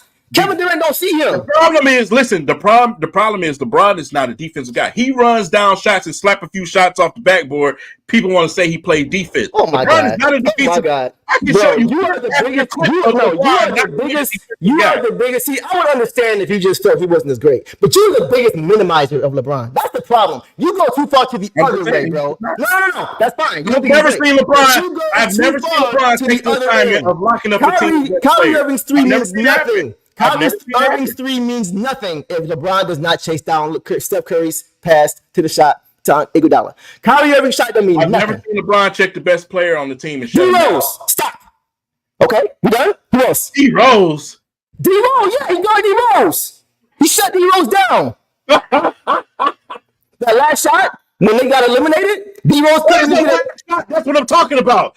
You just proved my point. Y'all remember a highlight play and say, "Oh, this man was defensive." It's not even a highlight play.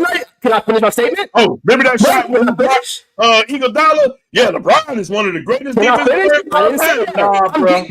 King, I'm literally giving you examples of what happened. You're not giving me any examples of anything. Would demolish the Golden State Warriors. You're crazy, bro. Steph Curry would die trying to fucking defend Michael Jordan. Who's guarding Steph? Huh? Michael Jordan. You know how tired you know this man left. Bro, there's no. You know why he couldn't? I'll tell you why he couldn't. Wait a minute. I'll tell you why he couldn't. He couldn't even guard Reggie Miller. I'm done. He couldn't even guard Reggie Miller. Did he beat Reggie Miller?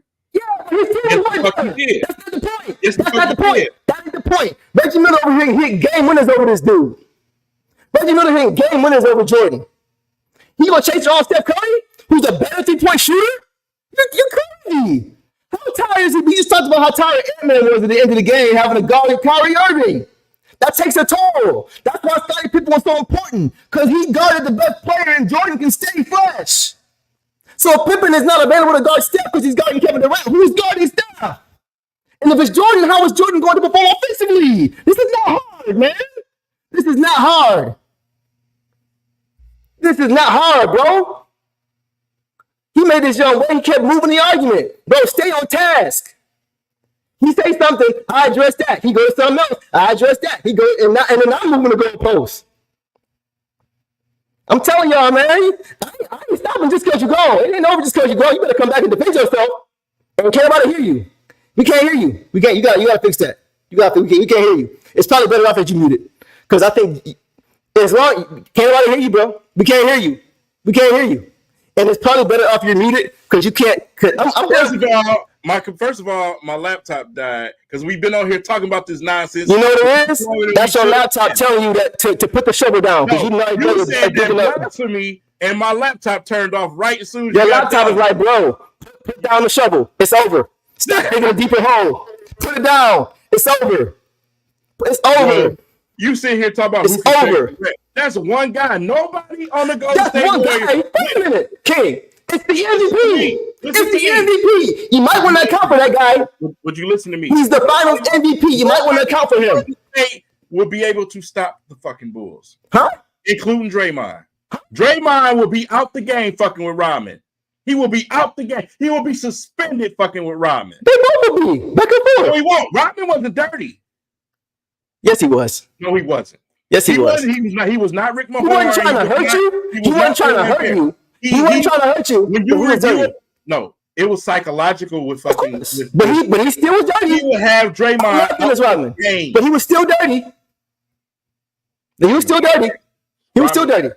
He was passionate and he was smart. He was not dirty. Yes, he was, bro. I love Dennis Rodman. I love Dennis Rodman. I watched it too. He was not like them guys, bro. He pushing. Scottie Pippen has his back. Who he push on the Bulls? I'm about to tell you. I'm about to tell you when he was on the Bulls. I'm about to tell you. Look at it after we get done. Scottie Pippen is standing right by the out of bounds line. His back is to Rodman. Rodman pushes him out of bounds into the cameraman. Nobody's even around. Right? Pushes him into that's not even so we're not. What are you comparing him to do? Listen. Like LeBlanc? He's not trying to hurt him. That's all. To be a dirty player, you have to be trying to hurt people like Draymond. No, you don't. Not like the small kick in and everything else Draymond do. He will be trying to kill Rodman. Rodman will probably say some weird stuff to him. James Worthy talked about how Rodman used to put his hands all over in weird plate, bro. He used to do this. That's dirty though. It's not going to hurt you. Draymond. Listen to me. I'm making my point. That's a perfect example of how it's dirty, but not trying to hurt you. I just gave you another example. Bro, that's not dirty. It's smart. It is. It's the difference between smart and dirty. Smart? It's psychological game. No, that's dirty. Legal is not dirty. No, it's not legal. It's just not seeing it. I didn't see the whistles blow. Did you hear that yet? What? They're not seeing it. You're not listening to me, bro. It literally just said that. Rodman was one of the most sneakiest players in the NBA. That's what he was known for. They'll be known for, you know how you watch football. The flag comes when? The initiator or the reactor? Bro. When does the flag come? Nobody on that team. You have to stop Mike. You have to stop Pippen. When does the flag usually come? When does the flag or technical foul usually come? With the initiator or with the reactor? The reactor. That's why he would always get guys teed up because he be doing sneaky stuff. For instance, you don't even know what the fuck you're talking about because Troy Weaver wanted to draft Halliburton. That was an Stefanski pick. About what you don't know about. I guess when he drafted it. I don't think he's talking about this though. I think he's just saying in general. I'm just saying in general. He didn't want to pick Killian. He didn't want Killian. Right. He went Halliburton. Yeah. You don't know what you're talking about. He went Halliburton. But stay in the lower realms. We're gonna stay up here with the big kids. Whatever, bro. Don't do all that. Come on. Don't disrespect me on the stream. Fuck. Come on, man. I know. Don't worry about it. But we gonna continue this, bro, because you didn't got me in a whole different thing talking about Golden State will get destroyed by the Bulls. Ron Harper ain't guarding nobody. How would they not? Ron Harper, I just told you. Who do we got to guard? Clay. He not guarding Clay. And guess what? He ain't getting nothing on Clay. On the other side, he ain't scoring nothing. Because Ron Harper at that point was already old. You remember? You can sit there on your phone all you want. That's cool. I'm going to keep talking. Ron Harper, for everybody who's watching, was at the end of his career when they won those championships. He had blew out his knee. Wait a minute. No, stay over there, King. No, stay over there. Stay over there, King. Stay over there. You over there, your phone. Stay over there. Ron Harper was at the end of his career. When he was playing with Cleveland, that's when he was looked at as the next Jordan. But by the time the Bulls got him, he was broken down. Who is he going to guard? Nobody. Who is he going to score against? Nobody. Nobody. Where's your weak link? You got two guys in your starting lineup who can't score against 27 Golden State. You're done. You're done. A poor man can score in this league. You're done. You're done. That was 7 years ago, bro. It's not this league. That was 7 years ago. Bro. That was 7 years ago. You got two guys in your starting lineup who cannot score the basketball. And you think you're going to be Golden State? You're losing them in any era. Dude, you can't keep up. You cannot keep up. None of that matters, buddy. Can't keep up. Can't keep up, bro. None of that matters. Thank you. He was an all-NBA defender. Ron Harper is averaging 2 points in that series. First of all, you have one cheerleader in the comments, one, and I can tell how old he is just by looking at him. Yeah, bro. Here's the thing, King. I don't need anybody. I'm talking to you. Because y'all alone. No, in broad-sexual paradise, y'all alone. Y'all the only ones that think LeBron is better than Jordan. Bro, stop changing the subject. I'm talking to you about Ron Harper. He's averaging 2 points. Period. Rodman averaging 2 points. That's your trump card. Your trump card is Ron Harper. That's what you do. Yeah. You have nothing else to say but Ron Harper. That's all you have to say. He your starting lineup? You're not stopping it. You're not stopping Jordan. You're not stopping Pippen. You're not stopping Kukoc. First of all, Pippen ain't a bucket getter like that. Anyway. Who? Pippen. He ain't a bucket getter. Deuce, you're not listening. In this league today, you're not stopping Scottie Pippen from scoring. He's not a bucket getter. You're just not. You're not going to stop Scottie. He's not a bucket getter. You're not going to do it. No, I'll put Clay on Scottie, and Scottie won't average 20. You're going to put Klay Thompson on Scottie Pippen. Don't forget he was an all-world defender. What are we talking about? They're going to cancel out. Scottie Pippen is the all-world defender. What are you talking about? But he's not the all-world scorer. So you don't need an all-world defender to guard him. Scottie Pippen will bank Klay Thomas. What are you talking about? His name, first of all, his name ain't Klay Thomas. His name right, Klay Thompson. And second of all, no, he's not. That's how irrelevant he is. You're crazy. See, now you sound like U10. I'm just saying. Because you talking about him like he's today, not 10 years ago. Bro, you sitting here telling me that Klay Thompson is going to lock up Scottie Pippen. That is... No. What I said is he's going to keep him under 20 points. Absolutely. Yes. What is Scottie's average for his career? What is Scottie's average for his career? We're not talking about that era. We're talking about this one. Okay. So, yeah, let's just say they played in the 2000s, the mid-2000s. Nobody can touch you in this era. So, don't need to. Don't matter what era. They're not. You have two guys in your starting five who cannot score. End of the conversation. I don't care if Jordan scored 50. You're still losing. What are you talking about? You're still losing. And Jordan got to guard somebody, too. You're out of your mind. You got two guys in your starting lineup who can't score, and your two best scorers have to guard somebody else. You got Jordan guarding Steph Curry, and you got Scottie Pippen guarding KD. They're not averaging 35 a game. You're not, bro. You're way off. They're not averaging 35 a game, bro. You're way off. You got to guard Steph Curry, and you got to guard Kevin Durant. And watch LeBron James them beat Golden State with some of the guys on that team. Kevin Durant wasn't there. I'm talking about the Bulls. Kevin Durant wasn't there. You just said they talking about beating that Golden State. Kevin Durant wasn't there. I'm telling you, the teams that LeBron beat, the Golden State Warriors, the Bulls would have fucking demolished. You said KD. This is a different team. The whole argument was about that. What are you talking about? You said KD. KD wasn't on that team in 2016. What I'm telling you, he wasn't there. You're killing yourself. What I'm telling you, the team that LeBron beat, 2016. LeBron beat 2016. The Chicago Bulls were destroyed. Maybe. What do you mean? Maybe. Maybe. Because we didn't see it. That's why. 6-time championship team. Stop. I don't care about the numbers. We didn't see it. We didn't see it. So all I can say is maybe. What we did see is LeBron beat him. We didn't see Jordan play him. So we can't say for sure that he would.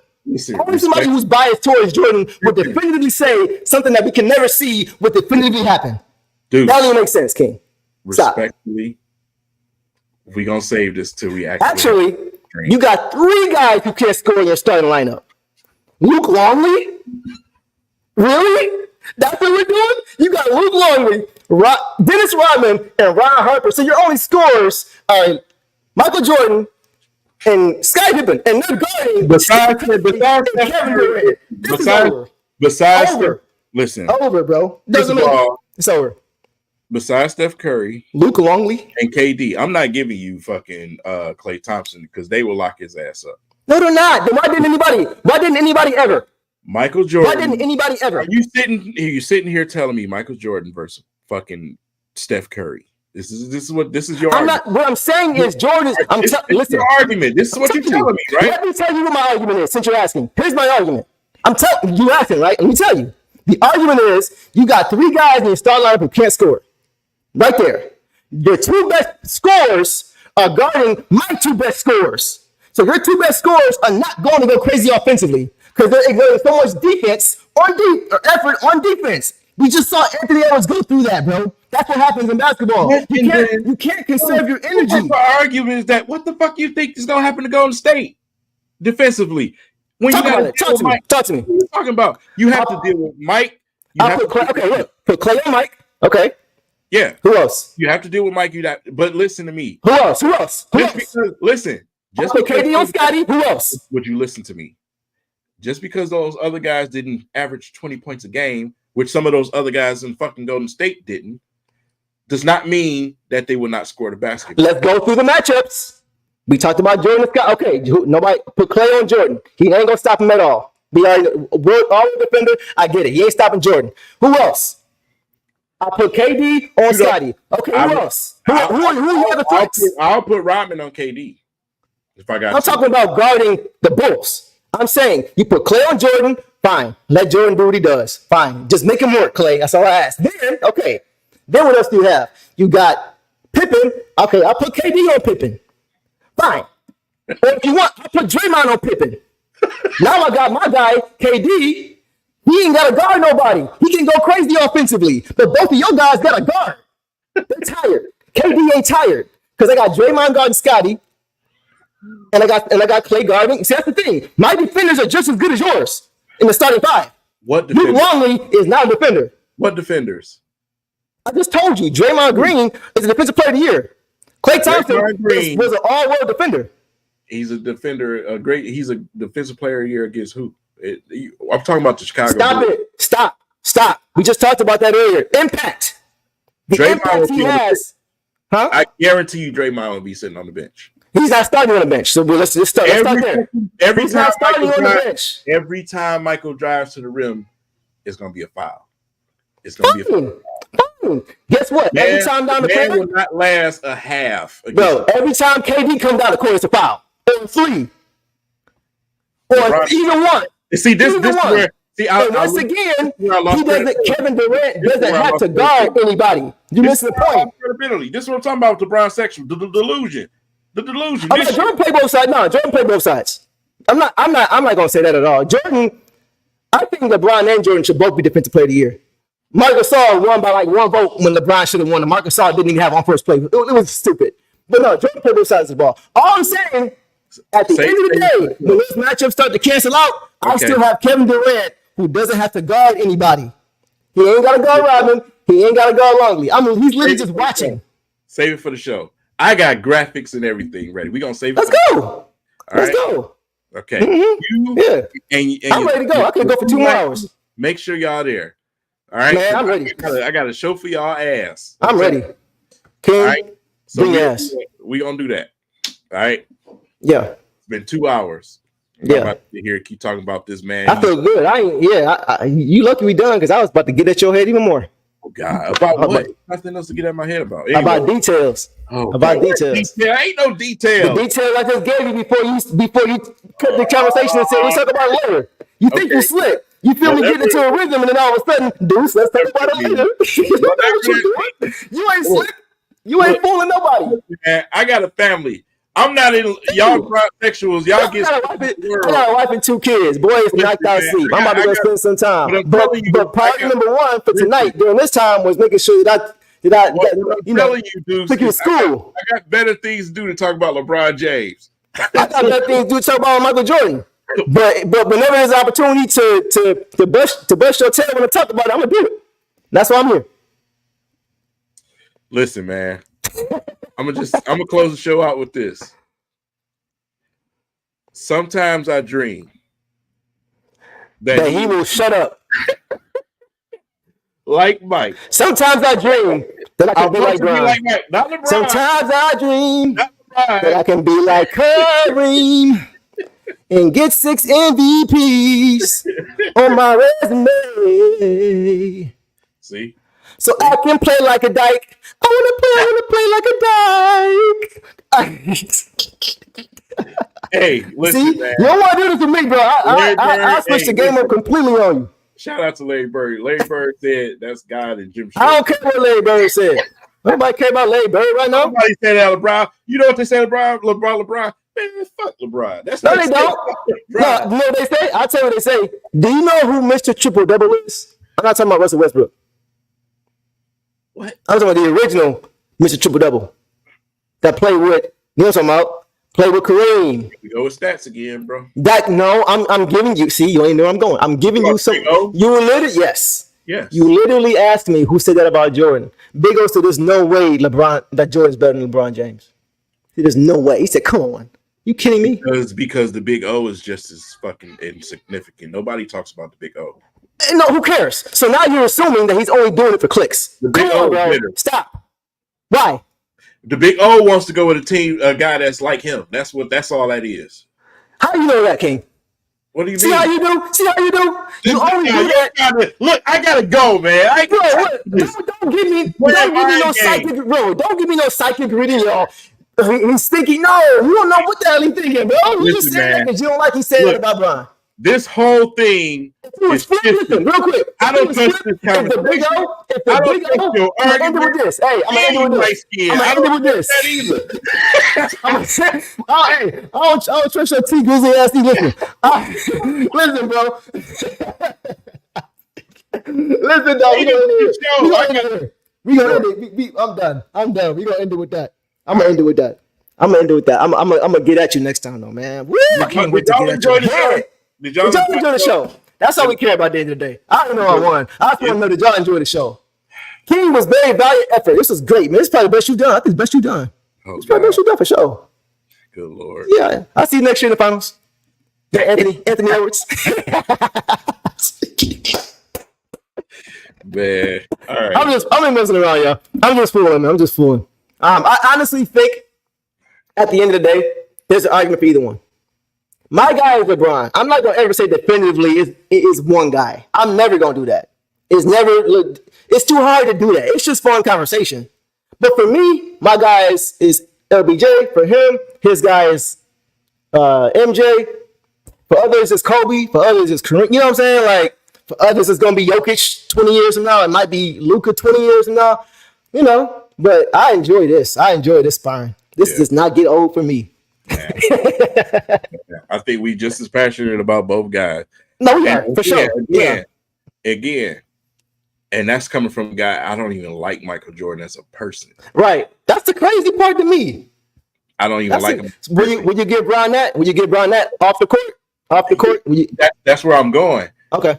LeBron as a husband and a family man off the court, what he does off the court, you know, with his school and everything in Akron. You know, in the actual ghettos, you know, of Ohio, I put him up here. Michael Jordan, cheater, gambler, asshole to his teammates, right? Taking advantage of my goddamn people with these fucking shoes, knowing that they stupid. I fuck Michael Jordan. He's the biggest coon I ever seen in my life. I respect that. I respect that you don't mess with him like that, but you still you compartmentalize it off. I respect that. So it's like. The game. Yeah. You can separate it. But yeah, because like I give both of them guys credit off the court though. Jordan didn't mean to do it. I don't think he intentionally meant to help others by doing it. But you mentioned it earlier, the contracts, the just the aura that he brought to the game, the advertisements that he brought to the game, just the vibe that he brought to the game, the attraction that he brought to the game. I don't think he did that thinking about future guys. I just think he did it for himself. And it came naturally because he was a very charismatic guy. He was a charismatic guy. You know what I'm saying? Dark skinned, pretty boy, all that stuff. You know what I'm saying? So like he had it, and he just took advantage of it, and he did help generations. But I think LeBron had a vision to want to help others. Maybe just because they upbringing. You know why? LeBron didn't have nothing coming He came from the bricks. Yeah, he came from the bricks. He had nothing. Right. And that's probably the difference. Yeah. If Jordan came from the hood, maybe it'd be a different story. You know what I'm saying? Who knows? But, like I said, his whole career kept it solid with his wife. His whole career. You know, you talking about somebody. I've been with my wife for 18 years. I respect man for that. Right, bro. Me too. I've been with mine for 13. Weird ass Dwayne Wade shit. I respect. Yeah, he got one straight now. He really has him on a straight narrow. He stays out of trouble, keep his nose. Like, the worst thing you can say about him is the decision. And the decision is the decision. Yeah. Right. I'm not gonna minimize that, because that was, even though the money did go to charity, even with that. But like, it was a spectacle. That wasn't necessary, right? But that was the only thing you could really say about my thing is with LeBron is more not his not his game. It's more the prima. Yeah. With LeBron, it's not his game. It's not him off the court. It's just, for instance, the decision, being a prima donna, some of the way he does what he does in some of these franchises behind the closed doors. Some of those things I can't get with the flopping and fucking whining at times and get to my fucking nerves. I can't lie about that either. Okay. So I'm not mad at that. I'm not mad at that. Now, here's what I will say. And I think now that we've kind of calmed it back down, I think we both good. But I will say this. You're right. The flopping thing, Bron does do. Bron does cry a lot more than I like, the same way Luka does. It's what you said, bro. I don't think he would be doing that in the 80s, in the 90s. If you be getting teed up back then from talking that much to the referees. You know what I'm saying? Back in the day, they ain't going for that. They know about to sit there and listen to you every play. Okay, I'll watch for that. They weren't doing that unless you was Jordan. They wasn't doing that.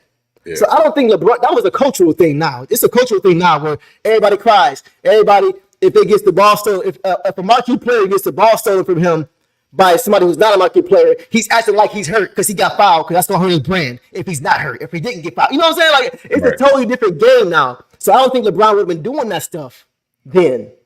I think he would have been raised in that culture of, look, we don't call fouls. Right. It's N1s out here. You know what I'm saying? Like, that's so. I just think that part of it, like you mentioned a great point about the errors. I think that's part of why it is what it is. Because think about it, early in his career, LeBron cries way more now than he used to. Right. You know what I'm saying? Because even back in the early 2000s, they wasn't doing it like that. It wasn't the thing. So I think he's just like, well, if they're using that to their advantage, I can't just have myself at a disadvantage. I got to do whatever I can to get that, and that just happens to be one of those things, unfortunately. So I see both sides of it, though. I see both sides of it. Right. I get it. Yeah. I agree. Yeah. So, agree, disagree for the 1,000th time. Well, I'll probably lose this later on, but it's we're going to be in wheelchairs going at each other's head, hitting each other upside the head with our canes, bro. We hope y'all enjoyed the show, man. I hope he does more. Because K got that old school vibe, man. He's not trying to complain to the refs. He's not trying to do all that. He got a righteous reason. He actually be getting fouled. He be getting hats, bro. He be getting killed. Bro, it was people at games telling me they was hearing hacks from the upper deck, from the upper section. Hearing hacks from way up there. You told me that. I knew that one time he got slapped in the face, bro. I was ready to scrap. Yeah. And then call it. Yeah, exactly. So I respect. It's kind of like what we're saying. It's like, that's an advantage, though, that he may have to use his advantage at the expense of it being crying. Right. If it works, it works. If they're gonna allow it, you kind of got to, because they ain't gonna call it for you. You know what I'm saying? If you're not on their head about it, they ain't gonna have no extra reason to think twice about, was that a foul? You know what I'm saying? Like that puts pressure on them. You know how it go. So yeah, man. Yeah. I'm gonna leave it at that. Yeah. I ain't got a little tired now. I need some milk. Bro, I done went to work. I done did yard work. I done cooked. Bro, I done been to the studio, bro. Man, this was the highlight of my day. I got to take you to school again. Man, like that, man. Hey, another thing, I just want to share with y'all. I will be streaming, and it's not going to be Pistons or Lions. I will be streaming from time to time while I'm on the game. I will be playing 2K. We should get on that every once in a while on my channel, man. So And I'm also on Twitch already. So Okay. Yeah.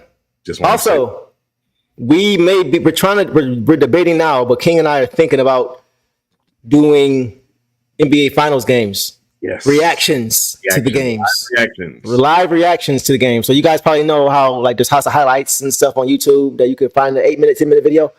We're debating because we don't want to miss the finals games. Right. You know what I'm saying? But we're thinking it might be some cool content for everybody if we kind of just watch the games live and just kind of give y'all a reaction with us on screen to watching the game. So y'all let us know what y'all think. I'll create a poll on our YouTube and just see what y'all think about that. If not, maybe we'll look at something different. But I think that'd be pretty cool to kind of just try because I love watching those breakdowns. I don't like missing finals games until they're over because you gotta stay away from your phone.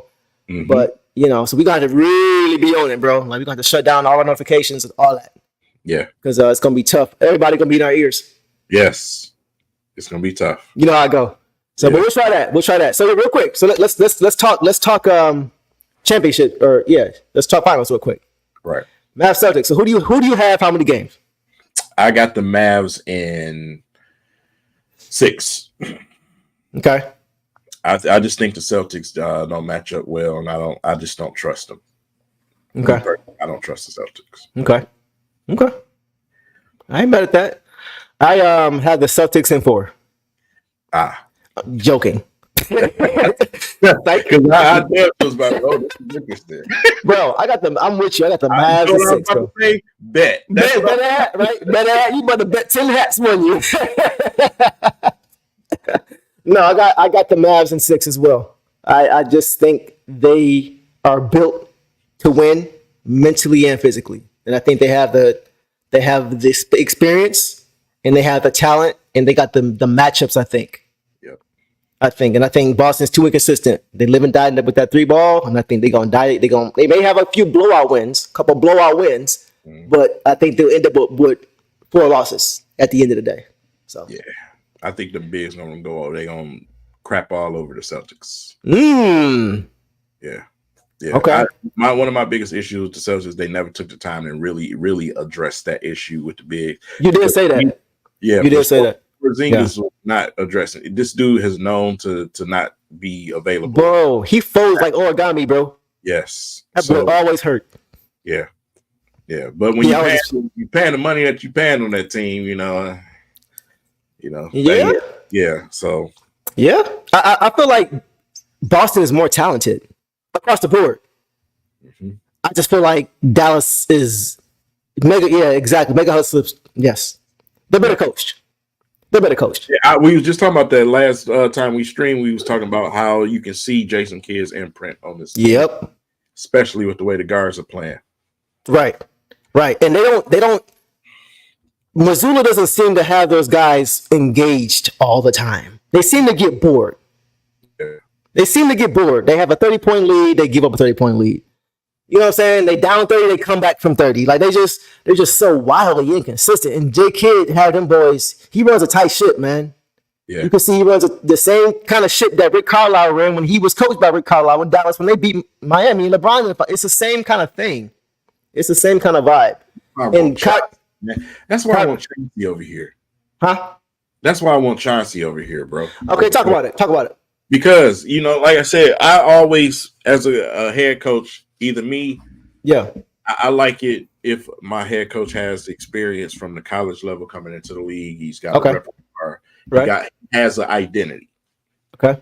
But I also like when players that play to the level of a Jason Kidd or Chauncey Billups, being this. Right.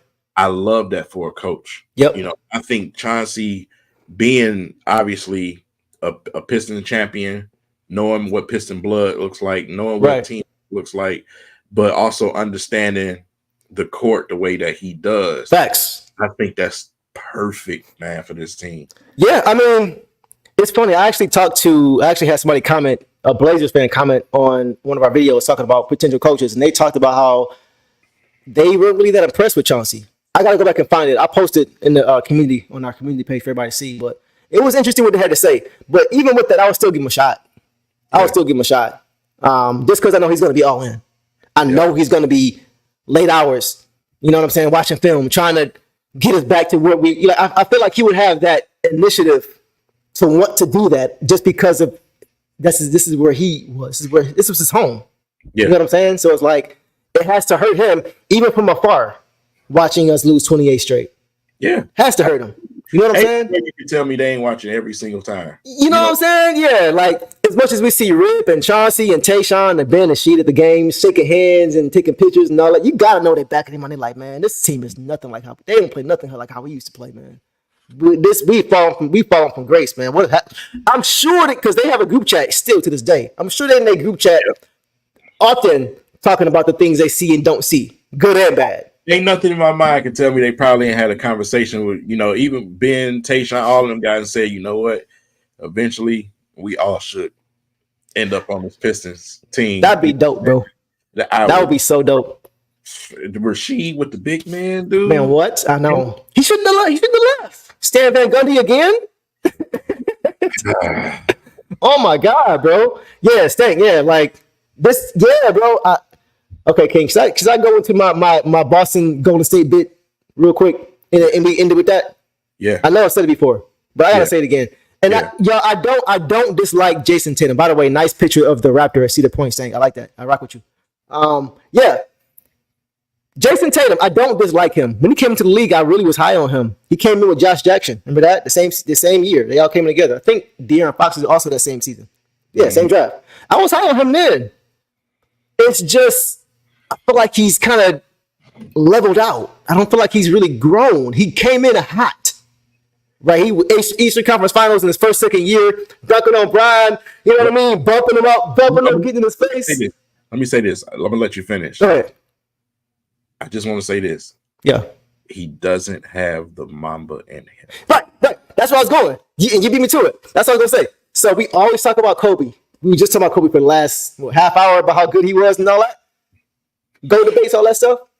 Jason Tatum will never be in a go debate. And that's okay. But stop trying to be Kobe, bro. Stop wearing the purple arm guard every game. Look tacky with that green you got on. Stop, bro. Stop. You playing for the rival team. At it. You know, see why you're at it. Like, stop, bro. So he's a wildly talented player. I don't think the talent gap between him and Luka is that big. Talent-wise.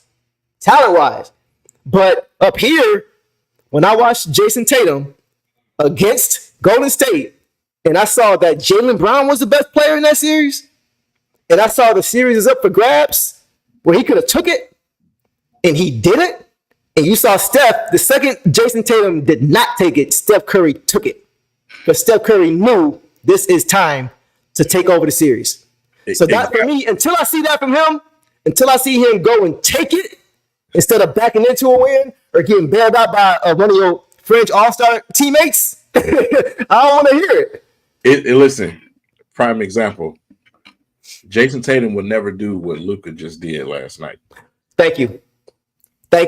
Luka said, enough with the bullshit. And I'm about to take the air out of this building right now. Yes. It's over. Yes. Jason Tatum just will not do that, bro. He's just not built like that. You know what it is?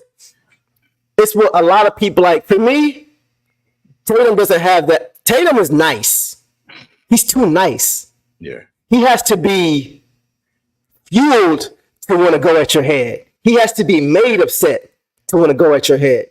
He isn't already coming into the game angry at you like Kobe was, like Jordan was. Even Bron had to learn that. You know what I'm saying? Bron had to learn. Like, to me, Tatum is taking longer than LeBron did to learn that, though. Like, he hasn't quite gotten it yet. You know what I'm saying? Like, he's... So instead of being, like, for instance, for you Dragon Ball fans in here, Luka is more like... Luka, is more like a Jiren type of guy. But Tatum is more like a Gohan type of dude. Gohan. I was just about to say Gohan. So got to push him there. Right. And that's the problem. Right. Well said. That's a perfect example, bro. You got to get in Tatum's face for him to be like, oh, for real? Yeah. You have to activate Tatum. Yeah. Kobe activated himself. Jordan activated himself. Even now, LeBron activates himself. Jokic activates himself. Luka activates himself. Tatum don't. And I think until he learns how to do it, like, players used to make up stuff. that wasn't even real about their opponents. Yep. Jordan used to make up. He was psychotic. He would make up stuff about Clyde Drexler, like you took my girl. Yep. It's crazy stuff. You know what I'm saying? Like it'll take Shaq did it against Dan Robinson. Go ahead. One word with some of them guys that you just mentioned. You say one thing, you or feel like you doing something. Like, oh, okay, all right, I got something for you. Yeah. You would get them going. They knew how to psych themselves. Right. Taylor, man, just and not even just that. Even if he wasn't the killer to where he wanted to initiate it, right? I want you to meet it when it comes to you. Like for example, Jaden Hardy, game before last against Minnesota. You already know where I'm going against Minnesota. He went to the basket and I think he drove past Ant-Man and had a nice scoop layup. After that, he got in his face as he backs up, and Ant-Man was like, "Okay," he looked at him like, "Really, for real, bro? Really? Okay." Yeah. He said, "Give me the ball. Give me a screen." Came down. Time out. Right. Time out. Immediately. And he looked at him and said, yeah, young blood, yeah. And he literally like walked him down to his own bench. So like, even if Tatum doesn't initiate it, bro, just meet it when it comes to you. Meet it and then go above when it comes to you. Right. The way that an Ant-Man would. You know what I'm saying? The way that a Jordan or a Kobe or now LeBron would. Just do that. He hasn't done that yet. It's like what we said, when it comes to our young guys here, when we talked about with Cade, we want you to go out there and say, I want to kill you. Right. From the tip of the game to the end of the game. To the end. To kill you. Mm-hmm. Can't stop me. You the scum of the earth. Mm-hmm. And then when the game is over, you the most solid dude ever. Yeah. I love you, brother. This, that, and the third. Yeah. On the court, bro, we are enemies. We are Jacob and Esau on the court. Yeah. But see, that's the thing. The level of psychosis is what made a lot of guys better. Because you had guys that you just mentioned, exactly. They compartmentalize and turn it right off. But then you have other guys like Jordan again. Come on, y'all. I'm not saying Jordan isn't like top 1 or 2. I'm not saying Jordan is Jordan, man. Come on. I'm not doing that. So like with Jordan, he would do what you said, but he would flip it. He would be nice to you before. He would go out to eat with you before the game. It's a mind game with you. The game starts. We best friends. He paying for the bill, everything. Once the game started, bro, he treating you like you didn't kill his dog, like you didn't stole his girl. Kobe and Gasol in the Olympics. That's a good one. That's a good one. Paul Gasol, right? Yeah. I mean, they are brothers. Yeah, for sure. First play of the game, Kobe put Gasol on the floor. Yeah. Stepped over him and walked away. Yeah, you know what's crazy? Mentality. The funny thing, before it happened, he went to LeBron. Yep. He went to D Wade. He went to KD. He went to Melo. He went to CP3. Hey y'all, I'm about to run through this mother. Yep. That's what he just said. They looked at him like, bro, what? It's not that serious. Yes, it is. Yes, it is. He's like, yes, it is. Watch. Follow me. And from that moment, when they're like, this dude really just ran through his own teammate. Damn. Yep. From that sets the standard. That's the leadership type of quality that he had. That was such a blessing and a curse for a lot of players, depending on who you were. It's just raw. It's raw. Like, I don't care anything else about winning. Nothing. And so that's what Kobe would. To your point, that's a great example, bro. Because like you said, they were. Paul was like, the funny thing was, Paul was confused, but then he laughed because he knew. He already know what Kobe on. Yep. He already knew what he was on. So it wasn't even a surprise. That's just who Kobe was. Yep. So yeah, good. That was a good one. That was a good example for sure. Yeah. So until JT does that, right? I'm not confused. I'm not convinced that he's going to ever win a title. Until that happens, no. Kyrie against the Boston, Porzingis, Dallas. Who you think going to kill their? Woo! Wow.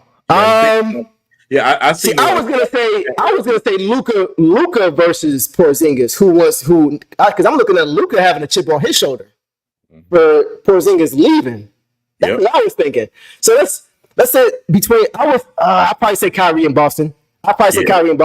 Just because Kyrie has had so much more to deal with after that. He hates them fans. They hate him. He hate them. Yeah, like earlier today, they had videos with him giving fans the finger the whole Yeah, time. you go like this. Yeah. Yeah. But it's but to be honest with you, bro, and I'm gonna end it with this. I think for Kyrie, the world is bigger than Boston for him. Yeah. Because he hasn't just had to deal with Boston. Right. He's had to deal with the Nets. Right. He had to deal with all the anti-Semitic stuff. Right. He had to deal with Stephen A. telling him to retire. Right. It's bigger than Boston, bro. He's going at everybody. He's going at the world right now. He literally is going at the world right now. Like, I see it. He even watching that game last night. It wasn't just about putting them away. It was about making a statement. Yeah. He's one of those. We talked about Kobe and Jordan and Kyrie's one of those. He one of them. Mm-hmm. He one of them. He's one of them, bro. And that's why they're gonna beat Boston. Yep. He's one of them. Yeah. It's time to hey, bro. It's time to do some hood rat. It's time, friends, bro. right. It's time, bro. Yeah. And like they were saying, like Stan Van Gundy, you did say some good things. Stan, Stupid. It's like they was taking turns, man. People said that it's like okay, you go get them, You listen in this series. Yeah, I don't think you're gonna see that. They both in that ass, right? And that's the thing. I'm not saying it can't work. It just hasn't proven to yet. Yeah, you know what I'm saying. Like with LeBron and D-Wade, that's not a perfect fit, right? At all. You know what I'm saying? But and that's why they lost the first year. They needed time to make that work. Yep. You know what I'm saying? So like in Tatum and Jaylen Brown, their games overlap more than the D-Wade and LeBron James does. So it's even harder for them.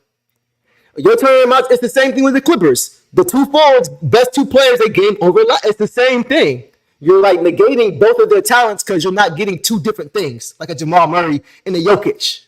Right. You're getting two in the same, really, really good. But if I shut this down, we can win. So yeah, until they prove to me, bro, I'm not convinced at all. I'm just not. Beef still got $12 million a year. Lawrence Cheers. Isn't he getting $12 million a year? I think 12 a year. Oh yeah. Yeah, I think he's getting 12 a year. I think he's got 3 more years in this deal. Yeah. Carlisle is rooting for. I would say Dallas. I don't know. He wouldn't have any reason to go for Boston. Are you saying because he got the boot from Dallas? Maybe that's why. Yes, you got 464.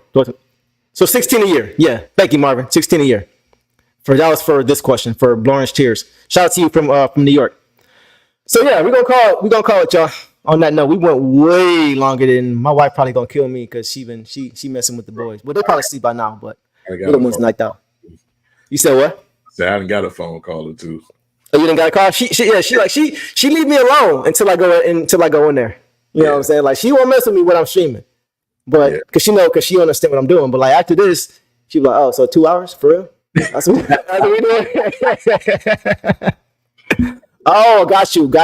You're right. He did play for but that was like 30 years ago. Yeah. But who knows? If I'm him, I'll probably go for the team I won with. That's crazy that he never got a chance to coach over there because he got a Boston style type of coaching. Yeah, he does. That's weird. He does. You're right.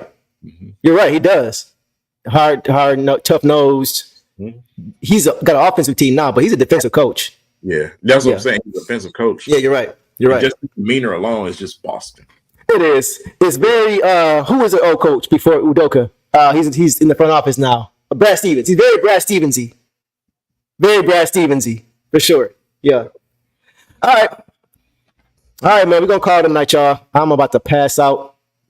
Great stream, bro. Per usual. Got to get our customary LeBron Jordan debate in, so that's always fun. Yeah. And we'll look to see what happens with Trajan next week. Hopefully, get a press conference. You know. And if we have any more information for y'all already know we're gonna let y'all know about it. Yeah, whatever we can share, we're gonna do that. So appreciate y'all rocking with us per usual. Anything else you wanna get out the way, K? No, that's it, man. Just want to say, I hope the best for Troy Weaver. Yeah. Fam. Yeah. Shout out to the fam over there. Shout out to the fam. Best wishes. Best wishes. Best wishes. And we will see y'all on Tuesday night.